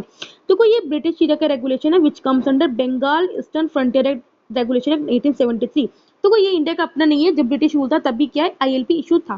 ठीक है, इसी तरह अगर फॉरनर्स से वहां आने हैं, वहां विजिट करना है, स्टे करना है, तो उनको प्रोटेक्टेड एरिया परमिट लेना होगा अगर कोई भी फॉरनर ने वहां पे विजिट करना है या स्टे करना है। ठीक है, तो आई होप आपको समझ में आएगा। जो ILP वो स्टेट गवर्नमेंट ही इशू करती है। ठीक है, देखो अब स्टेट गवर्नमेंट क्या बोल रही है, अरुणाचल प्रदेश चाह रहा है कि उसकी जो स्टेट है उसको 6 शेड्यूल के अंडर रखा चाहिए ताकि हम क्या कर सके, वहां के ट्राइबल जो लोग हैं उनके राइट्स को, कस्टमरी राइट्स को प्रोटेक्ट कर सके, सेफगार्ड कर सके regarding ownership and transfer of land and forest produce. देखो 2004-2007 में क्या स्टेट असेंबली ने 2 रिजोल्यूशंस को पास किया था, एक तो मोन ऑटोनोमस रीजन को, एक पटकाई ऑटोनोमस काउंसिल को अंडर प्रोविजन ऑफ 6 शेड्यूल। ठीक है, लेकिन इस को हमने सेंटर को फॉरवर्ड कर दिया था जो अभी तक पेंडिंग है। आप देख सकते हो 2004 की चीज 2007 की चीज अभी तक पेंडिंग है। इससे पहले भी क्या है, स्टेट गवर्नमेंट ने डिमांड किया था कि कॉन्स्टिट्यूशन को अमेंड किया जाए और आर्टिकल 371H, देखो गाइस आपको पता है 371 के अंदर 11 वो है शेड्यूल एरियाज है, उनको अपना अपना क्लोज में ऐड किया गया है। तो अंडर आर्टिकल 371H कहाँ पे आता है, अरुणाचल प्रदेश में आता है। तो स्टेट गवर्नमेंट ने बोला कि हमारा जो आर्टिकल 371H है उसे रिपील करना चाहिए, तो और अरुणाचल प्रदेश को या तो आर्टिकल 371A के अंदर रखा जाए या आर्टिकल 371G के अंदर रखा जाए, जहां जैसे नागालैंड और मिजोरम का रखा गया है। आर्टिकल 371A या आर्टिकल 371G के अंदर क्या होता है, ये स्पेशल प्रोटेक्शन प्रोवाइड करता है किसको, ट्राइबल लोगों को with respect to religious and social practices, customary laws and right to ownership and transfer life to the tribal people of the state of Nagaland, Mizoram। ठीक है, और अंडर 371H में क्या होता है, स्टेट गवर्नर के पास स्पेशल रिस्पॉन्सिबिलिटी होती है कि वो लॉ और ऑर्डर को क्या कर सके, प्रोटेक्ट कर सके इन द स्टेट। ठीक है, तो आप अभी आपने बात समझी। देखो नागालैंड और मिजोरम में तो क्या है, मतलब ट्राइबल लोग जो हैं वो अपने आप क्या कर सकते हैं, अपनी चीजों को प्रोटेक्ट कर सकते हैं, लेकिन अंडर आर्टिकल 371H में क्या है, स्टेट गवर्नर्स है उनके पास रिस्पॉन्सिबिलिटी है कि वो अपने लॉ एंड ऑर्डर को क्या कर सके, रिस्पेक्ट कर सके। ठीक है, तो कोई बात नहीं है, एट प्रेजेंट क्या अरुणाचल प्रदेश क्या है, किसके अंडर है, आपको पता है IPL के अंडर है। ठीक है, तो Arunachal Pradesh has Bengal eastern frontier regulation act of 1873 which prohibit all citizens of India from entering Arunachal without a valid IL। ठीक है, अब हम आर्टिकल 371 पढ़ लेते हैं। आपको पता ही होगा आर्टिकल 371 से लेकर आर्टिकल 371J में कॉन्स्टिट्यूशन में स्पेशल प्रोविजन दी गई 11 स्टेट्स को, ताकि हम क्या कर सके, वहाँ के ट्राइबल है वहाँ के लोकल पीपल के कल्चर और इकोनॉमिक इंटरेस्ट को क्या कर सके, प्रोटेक्ट कर सके, और to deal with disturb law and other condition in some part of the state. ठीक है, तो गाइस अभी हम देख लेते हैं 6 शेड्यूल क्या होता है। पता ही होगा आपको 6 शेड्यूल में क्या होता है, हम तो कुछ ट्राइबल कम्युनिटीज को कुछ पावर दे देते हैं ताकि वो एडमिनिस्टर कर सके अपना एरिया, ट्राइबल एरिया, जैसे कहाँ है, Assam, Meghalaya, Mizoram, Tripura, under provision of article 244 close 2 and article 275 close 1। ठीक है, तो अभी आप देख लो भाई 4 स्टेट्स हैं। असम में कहाँ दे रखा है ऑटोनोमस डिस्ट्रिक्ट, जिसको रजिस्टर्ड किया गया है, Bodoland territorial council, Karbi Anglong autonomous council, Dima Hasao autonomous district council. इसी तरह मेघालय में गारो हिल्स है, Jaintia hills and Khasi hills autonomous district council है। त्रिपुरा में है Tripura tribal areas autonomous district council. Mizoram में है Chakma autonomous district council, Lai autonomous district council, Mara autonomous district council. ठीक है, तो गाइस ये मेरे हिसाब से मुझे नहीं लगता आपको ये सब पढ़ने की बात है कि आप एक एक नाम याद करोगे, आपसे नहीं पूछेगा कोई भी। एक सेकेंड, हाँ, अब गाइस हमने क्या बोला कि 6 शेड्यूल का जो प्रोविजन है वो किसके अंडर है, article 244A and under article 275। तो अभी आर्टिकल 244 क्या करता है, special system of administration provide करता है वो एरिया जिनको शेड्यूल एरियाज या ट्राइबल एरियाज डेजिग्नेट किया गया। आर्टिकल 275 क्या करता है, इन एरियाज को कुछ भी ग्रांट चाहिए जो कंसोलिडेटेड फंड ऑफ इंडिया से वो प्रोवाइड करता है। किसी भी स्टेट को अगर हम 6 शेड्यूल में रखते हैं तो उसको क्या एडवांटेज मिलता है। देखो अगर हम 6 शेड्यूल में किसी को रखते हैं, सबसे पहले क्या पावर का डिसेंट्रलाइजेशन होता है, हम क्या करते हैं उनके कल्चर को प्रमोट कर रहे हैं, प्रिजर्व कर रहे हैं, उनके जो एग्रेरियन राइट्स हैं, एग्रीकल्चर से रिलेटेड जो राइट्स हैं उन्हें प्रोटेक्ट करते हैं, साथ में राइट्स उनके लैंड को लेकर राइट्स हैं, या ट्रांसफर फंड्स को लेकर जो राइट्स हैं, या स्पीडी डेवलपमेंट, उन सबको हम क्या करते हैं एनहेंस करते हैं। तो सबसे पहले क्या है, जो भी 6 शेड्यूल के अंदर जो एरियाज हैं वहां पे ऑटोनोमस डिस्ट्रिक्ट काउंसिल्स होती हैं। ऑटोनोमस डिस्ट्रिक्ट काउंसिल वो बॉडीज होती हैं हर एक डिस्ट्रिक्ट में होती हैं, देखो इसको कॉन्स्टिट्यूशन के अंडर है, तो आपको पता होना चाहिए कॉन्स्टिट्यूशनल बॉडीज है जो स्टेट लेजिस्लेचर्स को ऑटोनॉमस डिग्री प्रोवाइड करती है। हर एक ऑटोनॉमस डिस्ट्रिक्ट काउंसिल में 30 मेंबर्स होते हैं। तो गाइस ये अगर आपने पढ़ा हुआ है पॉलिटी में तो ये आपको पता होगा, हर एक ऑटोनॉमस डिस्ट्रिक्ट काउंसिल में 30 मेंबर्स होते हैं, जिसमें से 4 होते हैं वो तो नॉमिनेट किए जाते हैं गवर्नर के द्वारा, लेकिन जो अलग से 26 होते हैं उनको इलेक्ट किया जाते हैं। ठीक है, सभी के सभी जो 30 के 30 मेंबर्स हैं वो 5 साल से पावर में रहते हैं। ऑटोनॉमस रीजन ये बताया, अगर किसी एरियाज में एक से ज्यादा शेड्यूल टाइप्स रहती हैं तो वहां पे क्या करते हैं, गवर्नर के पास पावर होती है कि वो क्या कर सकता है, उस एरिया को डिवाइड कर सकता है into the autonomous regions. Autonomous district councils होती हैं, इनके पास लेजिस्लेटिव लॉज बनाने की भी पावर होती है, लेकिन उन्हें गवर्नर से क्या करना पड़ता है, अप्रूवल कराना पड़ता है। अब क्या है इसमें ये भी है, कोई भी पार्लियामेंट या कोई भी स्टेट लेजिस्लेटर कोई भी पावर लॉज अगर वो पास करती हैं तो पहले उसको कि वो हमारे यहाँ पे इम्प्लीमेंट होगा या नहीं होगा, तो वो भी कौन डिसाइड करे, वही स्टेट्स करते हैं। जो भी एक्ट्स पास हो जा रहे हैं पार्लियामेंट के द्वारा या स्टेट लेजिस्लेचर के द्वारा, वो इस रीजन में लागू होंगे या नहीं होंगे, वो कौन डिसाइड करता है, प्रेसिडेंट और गवर्नर, जब तक उसे अप्रूवल ना करते। जुडिशियल पावर देखा जाए तो कॉन्सेस में, इन कॉन्सेस में क्या होता है, विलेज लेवल पे विलेज कोर्ट्स होती हैं जो क्या करती हैं, कुछ जो ट्राइबल से रिलेटेड जो केसेस होते हैं उनको सुनती हैं। जो गवर्नर हैं इन स्टेट्स के उनके पास क्या है, वो स्पेसिफाई कर सकते हैं कि इस जुरिस्डिक्शन को हाई कोर्ट पे देना चाहिए नहीं तो। नेक्स्ट क्या है, रेगुलेटरी पावर होती है इनके पास। डिस्ट्रिक्ट कोर्ट क्या कर सकते हैं, अपने आप क्या कर सकते हैं, primary school, dispensaries, ferries, fisheries, roads या जो भी है उनको एस्टेब्लिश कर सकते हैं, कंस्ट्रक्ट कर सकते हैं, या फिर किस तरह से रेगुलेशन बनानी है फॉर कंट्रोल ऑफ मनी, ये सब क्या उनको रेगुलेट कर सकते हैं। टैक्स रेवेन्यू कलेक्शन, जो डिस्ट्रिक्ट और रीजनल काउंसिल्स हैं उनके पास पावर्स हैं कि वो क्या कर सकते हैं, लैंड रेवेन्यू कलेक्ट कर सकते हैं, या किसी भी चीज पे टैक्सेस अगर इम्पोज करने हैं वो कर सकते हैं। ठीक है, इनको क्या मिलता है, कंसोलिडेटेड फंड ऑफ इंडिया से ग्रांट इन एड भी मिलते हैं। तो अभी हमने पढ़ा अंडर आर्टिकल 275, ताकि वो अपनी जो cost, development, health care, education, roads, regulatory power, इन सब में जो भी खर्चा है उनके एक्सपेंसेस को क्या कर सके, मीट आउट कर सके। सो आई होप गाइस आपको समझ में आ गया होगा। देखो अभी मोटून हो गया, अरुणाचल प्रदेश है वो 6 शेड्यूल में आने के लिए क्या उसको पहले कॉन्स्टिट्यूशन अमेंडमेंट जरूरत है। तो गाइस ये आपको सबसे पहले पता होना चाहिए, अगर कोई भी स्टेट 6 शेड्यूल में ऐड होने के लिए सबसे पहले उसको कॉन्स्टिट्यूशनल अमेंडमेंट चाहिए होगा। ठीक है, national commission for schedule type act 338A ने ऑलरेडी रिकमेंड किया है कि हम यूनियन टेरिटरी ऑफ लद्दाख को डिक्लेयर करें as a tribal area under article 6 schedule. तो गाइस ये मैंने आपको अभी बताया है। सिटीजनशिप अमेंडमेंट एक्ट, देखो जहां भी, देखो अभी आपको पता है कैब बिल आया था, इसके अंदर क्या है, ये वहां पे अप्लाई नहीं होगा जो या तो 6 शेड्यूल एरिया या फिर जहां पे ILP एरियाज में एग्जिस्ट कर रही है। ठीक है, देखो ये अभी तो हमने पढ़ लिया 6 शेड्यूल एरियाज में क्या एडवांटेज है। अब इश्यूज क्या है, देखो आपने किसी को ऐड तो कर दिया, कुछ इश्यूज तो होंगे। देखो सबसे पहले क्या है, कहने को है पावर डिसेंट्रलाइजेशन, लेकिन एक्चुअली में होता नहीं है। देखो इन्होंने बोला है डिसेंट्रलाइजेशन ऑफ पावर एक्चुअल में होता नहीं है, अभी तक नहीं हुआ है। फॉर एग्जाम्पल अगर हम बोडो टेरिटोरियल एरिया डिस्ट्रिक्ट देख लें, वो there is only district council जो क्या करती है, फ्यू पीपल्स को इलेक्ट करते हैं, मतलब कि वही है, वहां पे भी अपनी मनमर्जी चलती है, चाचा भतीजा वाला नेपोटिज्म चलता है, मतलब अपने अपने लोगों को इलेक्ट कर लेते हैं, बाकी और लोगों को इलेक्ट नहीं करते। ठीक है, इसकी बात यह है कि देखो हर एक चीज में आपने देखा होगा गवर्नर से अप्रूवल चाहिए हर एक चीज में। ठीक है, देखो अगर लॉज कोई काउंसिल बनाती भी है तो उसके गवर्नर का असेंट चाहिए होता है। ठीक है, तो इस प्रोसेस में कोई टाइम लिमिट भी नहीं रखेगी, गवर्नर को 2 महीने में पास करना है, जिस वजह से जो भी लॉज काउंसिल बनाती है वो डिलेट होते रहता है 4 year. For example 6 schedule clearly state that अगर कंफ्लिक्ट होता है डिस्ट्रिक्ट काउंसिल्स और स्टेट लेजिस्लेचर के कंफ्लिक्ट होता है इंटरेस्ट में, तो हमेशा जो गवर्नर का जो डिसीजन है या जो स्टेट लेजिस्लेचर का डिसीजन है वो प्रिवेल होगा। ठीक है, तो आप देख लो, कहने को तो हमने काउंसिल को पावर दे रखे हैं, लेकिन अल्टीमेट पावर किसके पास है, स्टेट लेजिस्लेचर के पास। सिर्फ में बात है कि गवर्नर के भी डिस्क्रिशनरी पावर का कंफ्लिक्ट है। देखो ये देखने को मिला है एक सेकेंड,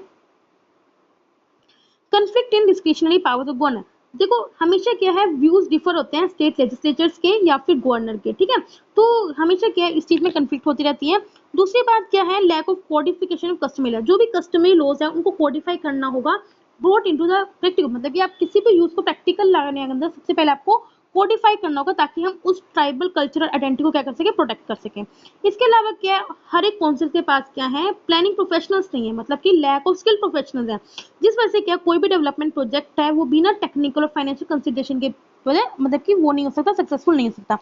इसके अलावा क्या जो ऑटोनोमस काउंसिल है वो फाइनेंशियली डिपेंडेंट है किस पे, रिस्पेक्टिव स्टेट गवर्नमेंट्स पे फॉर फंड्स, ठीक है। तो इस वजह से क्या कोई भी वहां का स्टेट फाइनेंस कमीशन नहीं है for recommending ways to devolve funds to district council, regional council, ठीक है। तो ये हमने कुछ पढ़ लिए इश्यूज क्या है।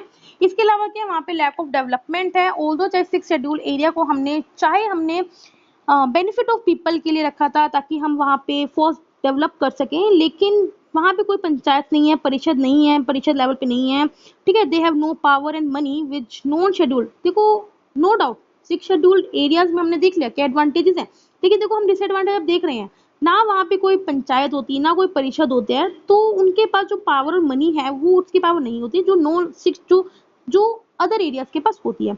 करप्शन, देखो करप्शन तो हर जगह है, फाइनेंशियल मिसमैनेजमेंट या रैम्पेंट करप्शन काफी बार डिटेक्ट हुई है इन डिफरेंट काउंसिल, ठीक है। तो अब हम देख लेते हैं वे क्रिएट। देखो वे फॉरवर्ड हम क्या कर सकते हैं, हमें क्या करना चाहिए, इलेक्टेड विलेज काउंसिल को क्रिएट करना चाहिए ताकि हम क्या कर सके, अकाउंटेबिलिटी बना सके of village councils to create. Regular elections ensure कराना चाहिए conducted by the state election commission. हमें क्या करना चाहिए, ग्राम सभा को रिकॉग्नाइज करना चाहिए under law and specify it's power and function. हमें क्या करना चाहिए, वुमेन और जो अदर एथनिक माइनॉरिटीज हैं उन्हें भी रिप्रेजेंटेशन देनी चाहिए काउंसिल में, ठीक है। ट्रांसपेरेंसी लानी चाहिए in planning, implementation and monitoring of development programme. अब हम जरा देख लेते हैं 5th शेड्यूल एरियाज और 6 शेड्यूल एरियाज में क्या क्या फर्क होता है। देखो सबसे पहले हम पढ़ते हैं 5th शेड्यूल, 6 शेड्यूल हमने पढ़ लिया, 5th शेड्यूल पढ़ लेते हैं। देखो 5th schedule constitution mainly deal करता है शेड्यूल एरियाज या शेड्यूल ट्राइब्स की उन स्टेट्स में एक्सेप्ट में असम, मेघालय, त्रिपुरा, मिजोरम। इसके अंदर 10 स्टेट्स हैं, ये आपको पता होगी, आंध्र प्रदेश, तेलंगाना, छत्तीसगढ़, गुजरात, अरुणाचल प्रदेश, हिमाचल प्रदेश, झारखंड, एमपी, महाराष्ट्र, ओडिशा एंड राजस्थान। इसमें क्या है, देखो यही बात है, कोई भी एरिया को शेड्यूल एरिया का डिक्लेयर करना है तो प्रेसिडेंट के पास पावर है और गवर्नर के पास ये पावर है कि कोई भी पार्लियामेंट का लॉ या स्टेट का लॉ वहां पे अप्लाई होगा या नहीं, अगर अप्लाई होगा तो किस मॉडिफिकेशन के साथ होगा, किस एक्सेप्शन के साथ होगा। जो नॉर्मल एडमिनिस्ट्रेटिव मशीनरी है वो स्टेट में अप्लाई नहीं होती, ठीक है। देखो नॉर्मल एरियाज में क्या पंचायत होती है, लेकिन इन एरियाज में क्या होता है, पेसा एक्ट चलता है, that is the panchayat extension to schedule areas act was enacted to extend panchayat raj provision in the 5th schedule area. तो ये सब स्टैटिक पार्ट है, अगर आपने पॉलिटी अच्छे से कवर की होगी लक्ष्मीकांत से तो आपको पता होगा। अब 6 schedule areas 5th schedule area से किस तरह से डिफरेंट है, तो जो 6 शेड्यूल एरियाज है यहाँ पे ऑटोनॉमी ज्यादा है, मतलब कि डिसीजन मेकिंग यहाँ पे लोगों की ज्यादा है, अपने डिसीजन को इजिली बना सकते हैं, ग्रेटर पावर दे रखी है, पावर ज्यादा दे रखी है, ठीक है। 5th शेड्यूल में ट्राइबल एडवाइजरी काउंसिल होती है, उनके पास सिर्फ एडवाइजरी पावर होती है स्टेट गवर्नमेंट को देने की, ठीक है, वो भी that too only matters refer to the council by the governor, ठीक है। जो काउंसिल होते हैं 5th शेड्यूल में वो स्टेट लेजिस्लेशन की क्रिएशन होती है, जबकि जो 6th शेड्यूल में जो काउंसिल होती है वो कॉन्स्टिट्यूशन का प्रोडक्ट है, ठीक है। इसके पास फाइनेंशियल पावर होती है 6th शेड्यूल में, ये मैंने आपको बताया कि वो अपना बजट प्रिपेयर कर सकती है, जबकि 5th एरियाज के जो काउंसिल होती हैं उनके पास बजट पावर नहीं होती, वो अपने बजट प्रिपेयर नहीं कर सकते। ये अभी हमने पढ़ा 6th शेड्यूल के जो एरियाज हैं उनको ग्रांट्स मिल सकते हैं कंसोलिडेटेड फंड ऑफ इंडिया से अंडर आर्टिकल 275, लेकिन जो 5th शेड्यूल के अंडर एरिया होते हैं उनको ऐसा कोई पैसा नहीं मिलता, ठीक है। तो ये हमने पढ़ लिया 5th schedule versus 6th schedule areas में पावर, ठीक है। सो गाइस आई होप आप समझ में आया होगा। चलिए अब हम चलते हैं लास्ट न्यूज पे आज की, नेशनल रिक्रूटमेंट एजेंसी। तो गाइस हमने डेली करंट अफेयर्स में काफी अच्छे से पढ़ा था, अब हम अच्छे से और पढ़ लेते हैं। यूनियन गवर्नमेंट ने अभी अप्रूव किया है कि वो सेटअप करेगी नेशनल रिक्रूटमेंट एजेंसी, एक इंडिपेंडेंट बॉडी होगी जो कंडक्ट करेगी गवर्नमेंट जॉब के एग्जाम। देखो इसमें क्या है, नेशनल रिक्रूटमेंट एजेंसी को पहली बार गवर्नमेंट ने प्रपोज किया है, कब, बजट 2020 में। ये क्या करेगी, कॉमन एलिजिबिलिटी टेस्ट को कंडक्ट करेगी नॉन गेजेटेड पोस्ट के लिए, गवर्नमेंट के लिए और पब्लिक सेक्टर बैंक्स के लिए। गवर्नमेंट ने क्या किया है, इसके लिए 1500 करोड़ का सम एलोकेट किया है ओवर अ पीरियड ऑफ 3 साल लगेंगे इसको सब कुछ करने में। फीचर्स क्या होंगे, देखो सबसे पहले सोसाइटी होगी, तो आप सबको सबसे पहले ये पता होना है कि ये सोसाइटी होगी, रजिस्टर्ड सोसाइटी होगी अंडर सोसाइटीज रजिस्ट्रेशन एक्ट, जिसको हेड करेगा चेयरमैन, जिसका रैंक होगा सेक्रेटरी रैंक होगा to the government of India. तो ये आपको पता होना चाहिए चेयरमैन का रैंक क्या होगा।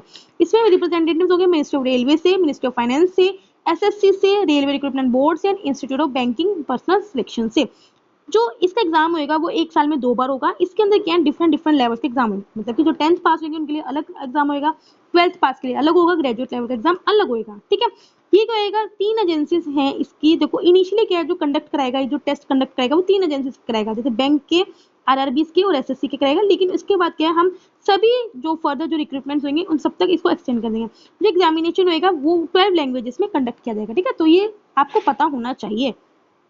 जो सीईटी है कॉमन एलिजिबिलिटी टेस्ट होएगा, ये फर्स्ट लेवल टेस्ट होएगा ताकि हम कैंडिडेट्स को शॉर्टलिस्ट कर सकें और जो इसका स्कोर होएगा वो 3 साल के लिए वैलिड रहेगा। अब एडवांटेजेस क्या है स्टूडेंट्स का, देखो सबसे पहले ये है कि देखो आपको पता है अभी क्या है, बैंक्स के अलग एग्जाम होते हैं, एसएससी का एग्जाम अलग होता है, ठीक है, आरआरबी का एग्जाम अलग होता है, तो इससे क्या है जो मल्टीपल एग्जामिनेशन होएगा उनको रिप्लेस करेगा, जो डिफरेंट डिफरेंट रिक्रूटमेंट एजेंसीज क्या करते हैं, कंडक्ट कराती हैं, ठीक है। और इसमें क्या होएगा, एक सिंगल ऑनलाइन टेस्ट होएगा। इसकी वजह से क्या है कि जो भी हैसल है, मतलब कि हसल बसल होगी, इसको रिमूव कर देंगे। आपको मल्टीपल एग्जामिनेशन में अपीयर नहीं होना पड़ेगा, एक एग्जाम में अपीयर हो जाएगा। इसमें क्या होएगा, 1000 सेंटर्स बनाए जाएंगे, मतलब कि देखो अभी क्या है, मैक्सिमम जो एग्जाम्स होते हैं वो अर्बन एरियाज में होते हैं, रूरल एरियाज में नहीं होता। इससे क्या होएगा, हर एक कंट्री के हर एक डिस्ट्रिक्ट में एग्जाम को रखा जाएगा। इससे क्या हम और वुमेन कैंडिडेट्स को एनकरेज कर सकते हैं। इसमें क्या जो सेंट्रल गवर्नमेंट है इंफ्रास्ट्रक्चर पे भी इन्वेस्ट करेगी, नियर अबाउट 117 डिस्ट्रिक्ट में इन्वेस्ट करेगी। इसमें क्या होगा, कॉमन रजिस्ट्रेशन होगी, सिंगल फी हो जाएगी। इससे जो फाइनेंशियल बर्डन है उसको भी रिड्यूस किया जाएगा। जो मल्टीपल एग्जाम्स में मतलब मल्टीपल एग्जाम्स को कंडक्ट करने के लिए जो फाइनेंशियल बर्डन ज्यादा है वो रिड्यूस होगा।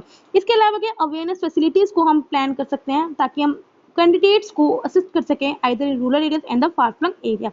अब इस इंस्टीट्यूशन का एडवांटेज रहेगा, ऑफ कोर्स देखो हर एक एग्जाम को सेटअप करने के लिए, एग्जाम सेंटर को सेटअप करने के लिए जो कॉस्ट होती है वो रिड्यूस होएगी, ठीक है। करंटली अप्रोक्सीमेट देखा गया है जो 1.25 लाख गवर्नमेंट जॉब्स हर साल के एडवर्टाइज होती हैं, जिसमें नियर अबाउट 2.5 करोड़ एक्सपायरेंट्स होते हैं जो अपीयर होते हैं। तो एक सिंगल एलिजिबिलिटी टेस्ट के लिए क्या है, वो सिग्निफिकेंटली रिड्यूस करेगी रिक्रूटमेंट साइकिल को, एफिशिएंट एडमिनिस्ट्रेशन होएगा बाय फिलिंग वैकेंसीज क्विकली।